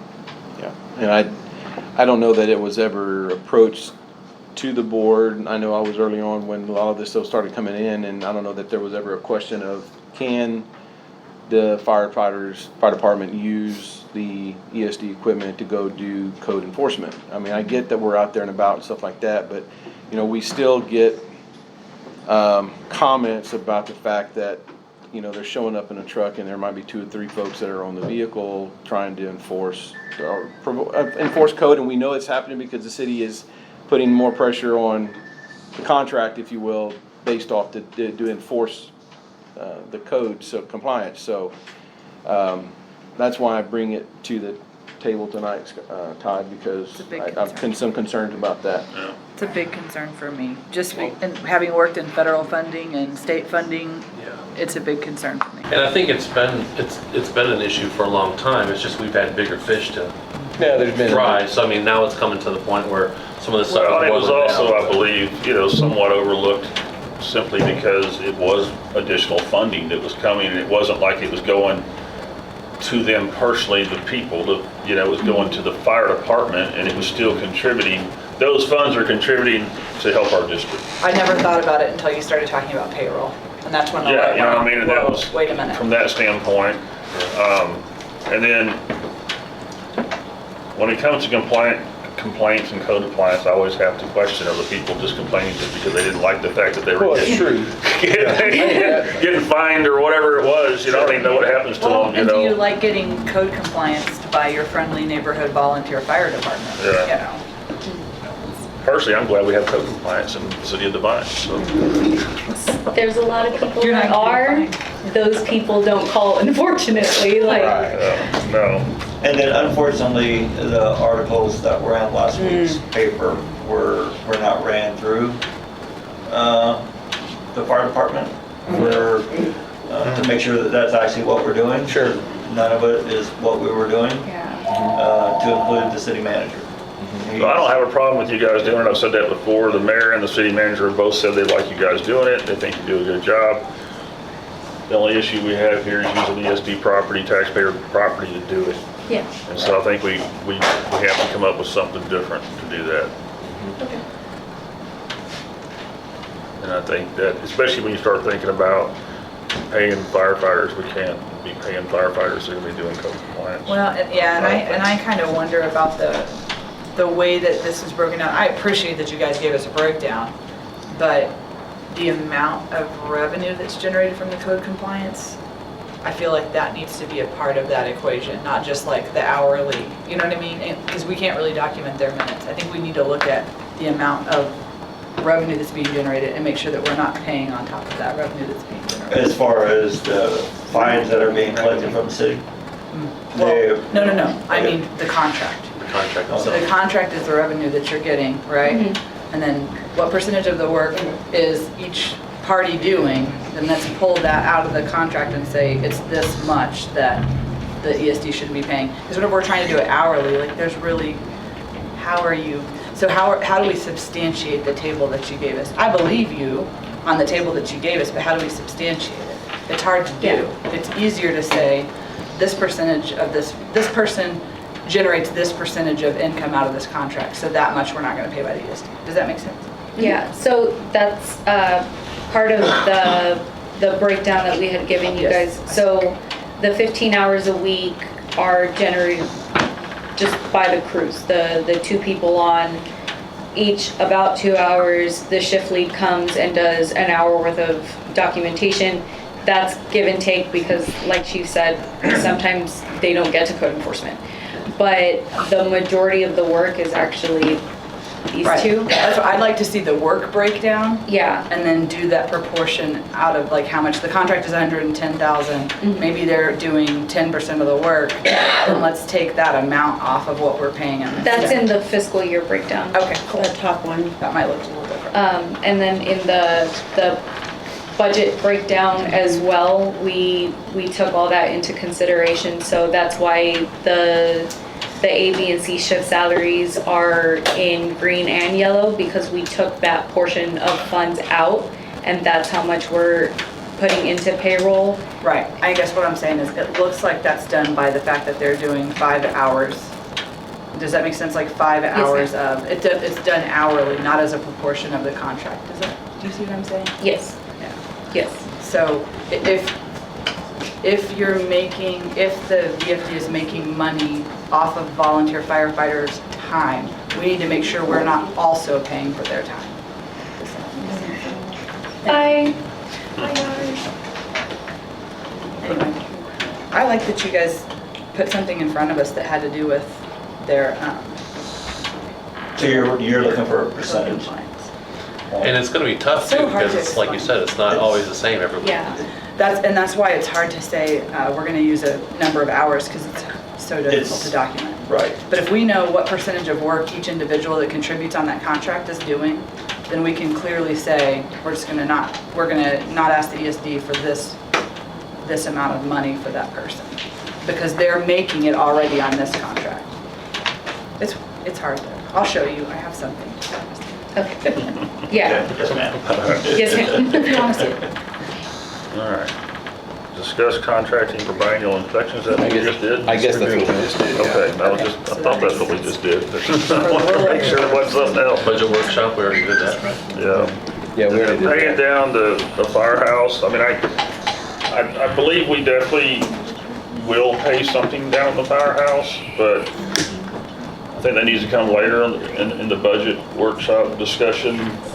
We need to decide, we need to kind of come to the conclusion on the budget, how much we're willing to spend, whether for the contract. Firefighting before we decide how much we're going to pay down the firehouse. We definitely have the money to pay down the firehouse. That's how I feel anyways. True. Well, I think either way, I mean, our contracts in the past did not include paid firefighters. Right. So that's gonna be. That's what I'm saying, it's gonna get be a bigger. huge expense. Right, it's gonna get bigger. So what can we get out of our budget to allow for more money to be liquid? And can we save tax money by not having to pay that interest on the rest of, paying out the rest of? Yeah, I looked at it, if we our pay out normally, Nancy said if we pay regular monthly payments for the next 2 years, we're gonna pay the firehouse off anyways. And that's gonna cost us, by my calculations, roughly $30,000. Around 20, well, I think we got about 30 payments at that Yeah, pace, and about 30 interest. payments. So $2,100 at least, or $21,000 at least, Yeah. we'd save by just paying off the note now. Yeah, so And that's a weighing decent that chunk of against change. what our new contract is, I guess. Correct, so that would leave us more in the budget. We're saving at least $21,000 in interest. One thing you need to look at is that any organization, especially us, should have 6 months worth of revenue to cover for a year. So you look at your budget, what your budget is, and then you say what 6 months is. We have $652,000 just in the bank account right now. And so you could pay off the firehouse and still have $400,000 or close to it. it's whether you want to do that or not.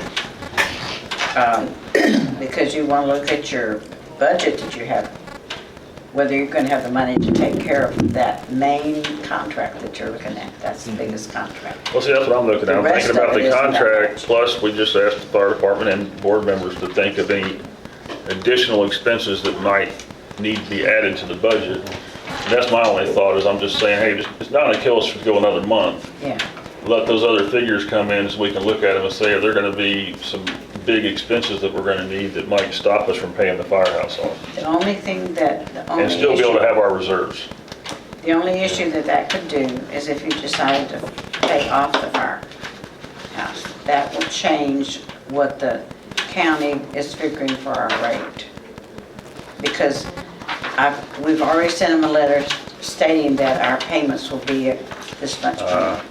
And so they figure out how, of the total rate, how much is going to be needed to make those payments each month. So we're actually getting money to pay those.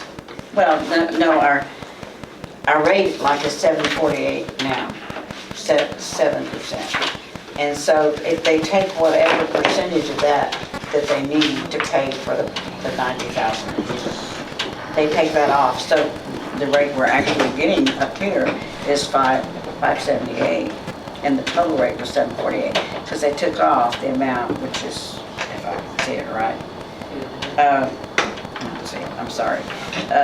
They take off the rate that they need, it's 1.09. 1.09 of our total tax rate was what they needed to take and put in an ISD account. It has to be a separate account. So they put that in there. So if we happen to pay off, we wouldn't have any debt, so the whole 7.48 would go up here into the M&O. That's where that part you said that would go away, which we pay the firehouse. Yes. On the backside, And right? that's what they figure that during this next month. So we would need, if we pay part of it off and we still have a debt, it's okay. We just tell them we'll be paying less interest. And that's all they do, is they switch it around. But if we pay all of it, then If we pay all of it, then it has to go, they have to figure it into the total amount. And I don't know when they need to know that. I could check with her and ask, but.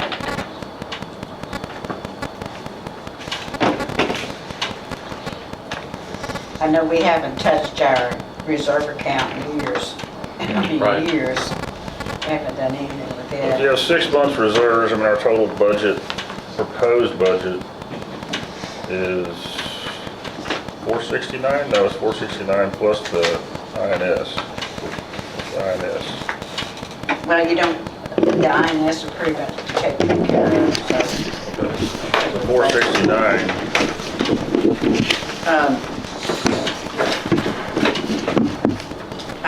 Our So you're saying budget it hurts just- us? It hurts us if we pay it off? No. Okay. Wouldn't hurt us at all. Pay it off. in other words, our reserves needs to be a minimum of 6 months. 6 months would be, let's just call it $250,000. It'd be 6 months, that's more than 6, slightly more. So we have 819 minus 250. Let's do this. But you have 569 minus another 245, which is what we owe. So you're still gonna have an additional 324. Yeah, that's with a 300 contract, 300,000. See, that's, okay. So if you put another 300,000 in there, that would make 864 would be our total budget expenses. And so 864 and half of that would be 430 something. And then your reserves would need to be higher also. 890 minus 430 minus 245. So leave you $144,000 additional above the reserves. But the reserve has to be more too. Already You increased did it? Oh, yeah. perfect. Anyway, I mean, I didn't mean that for you to have to make a No, but decision it's, tonight. and 144,000 sounds like a lot of money, but just like this past year, we had to spend $225,000 on apparatus gear. Right. So you're cutting it, you have 144 above 6 months. So even That's if all we'll have to spend on whatever we might need to spend it on, outside of anything that's budgeted. So even if he wanted to pay the 100,000 or 150,000 and leave 1 year worth of payments in there, then we know the payments, we'd be finished with the debt by this time. Yeah. And that would cause our interest to go down from the 700 a month as well. And then anytime during the year, we can pay it off. I mean, if we decide 3 months down the road or 6 months down the road, we've got plenty of reserves still that we can So a go year's and worth pay of payments off. is the 93,947.88. 93,000. So you could pay, like Nancy's saying, and what's on here, the 245, the 234,000 or whatever it is. 35, yeah. 35, and then subtract 93,947 from it. So you can take the 93,947 plus 1. So that'd give us 237, almost 238,000 on top of the 6 months.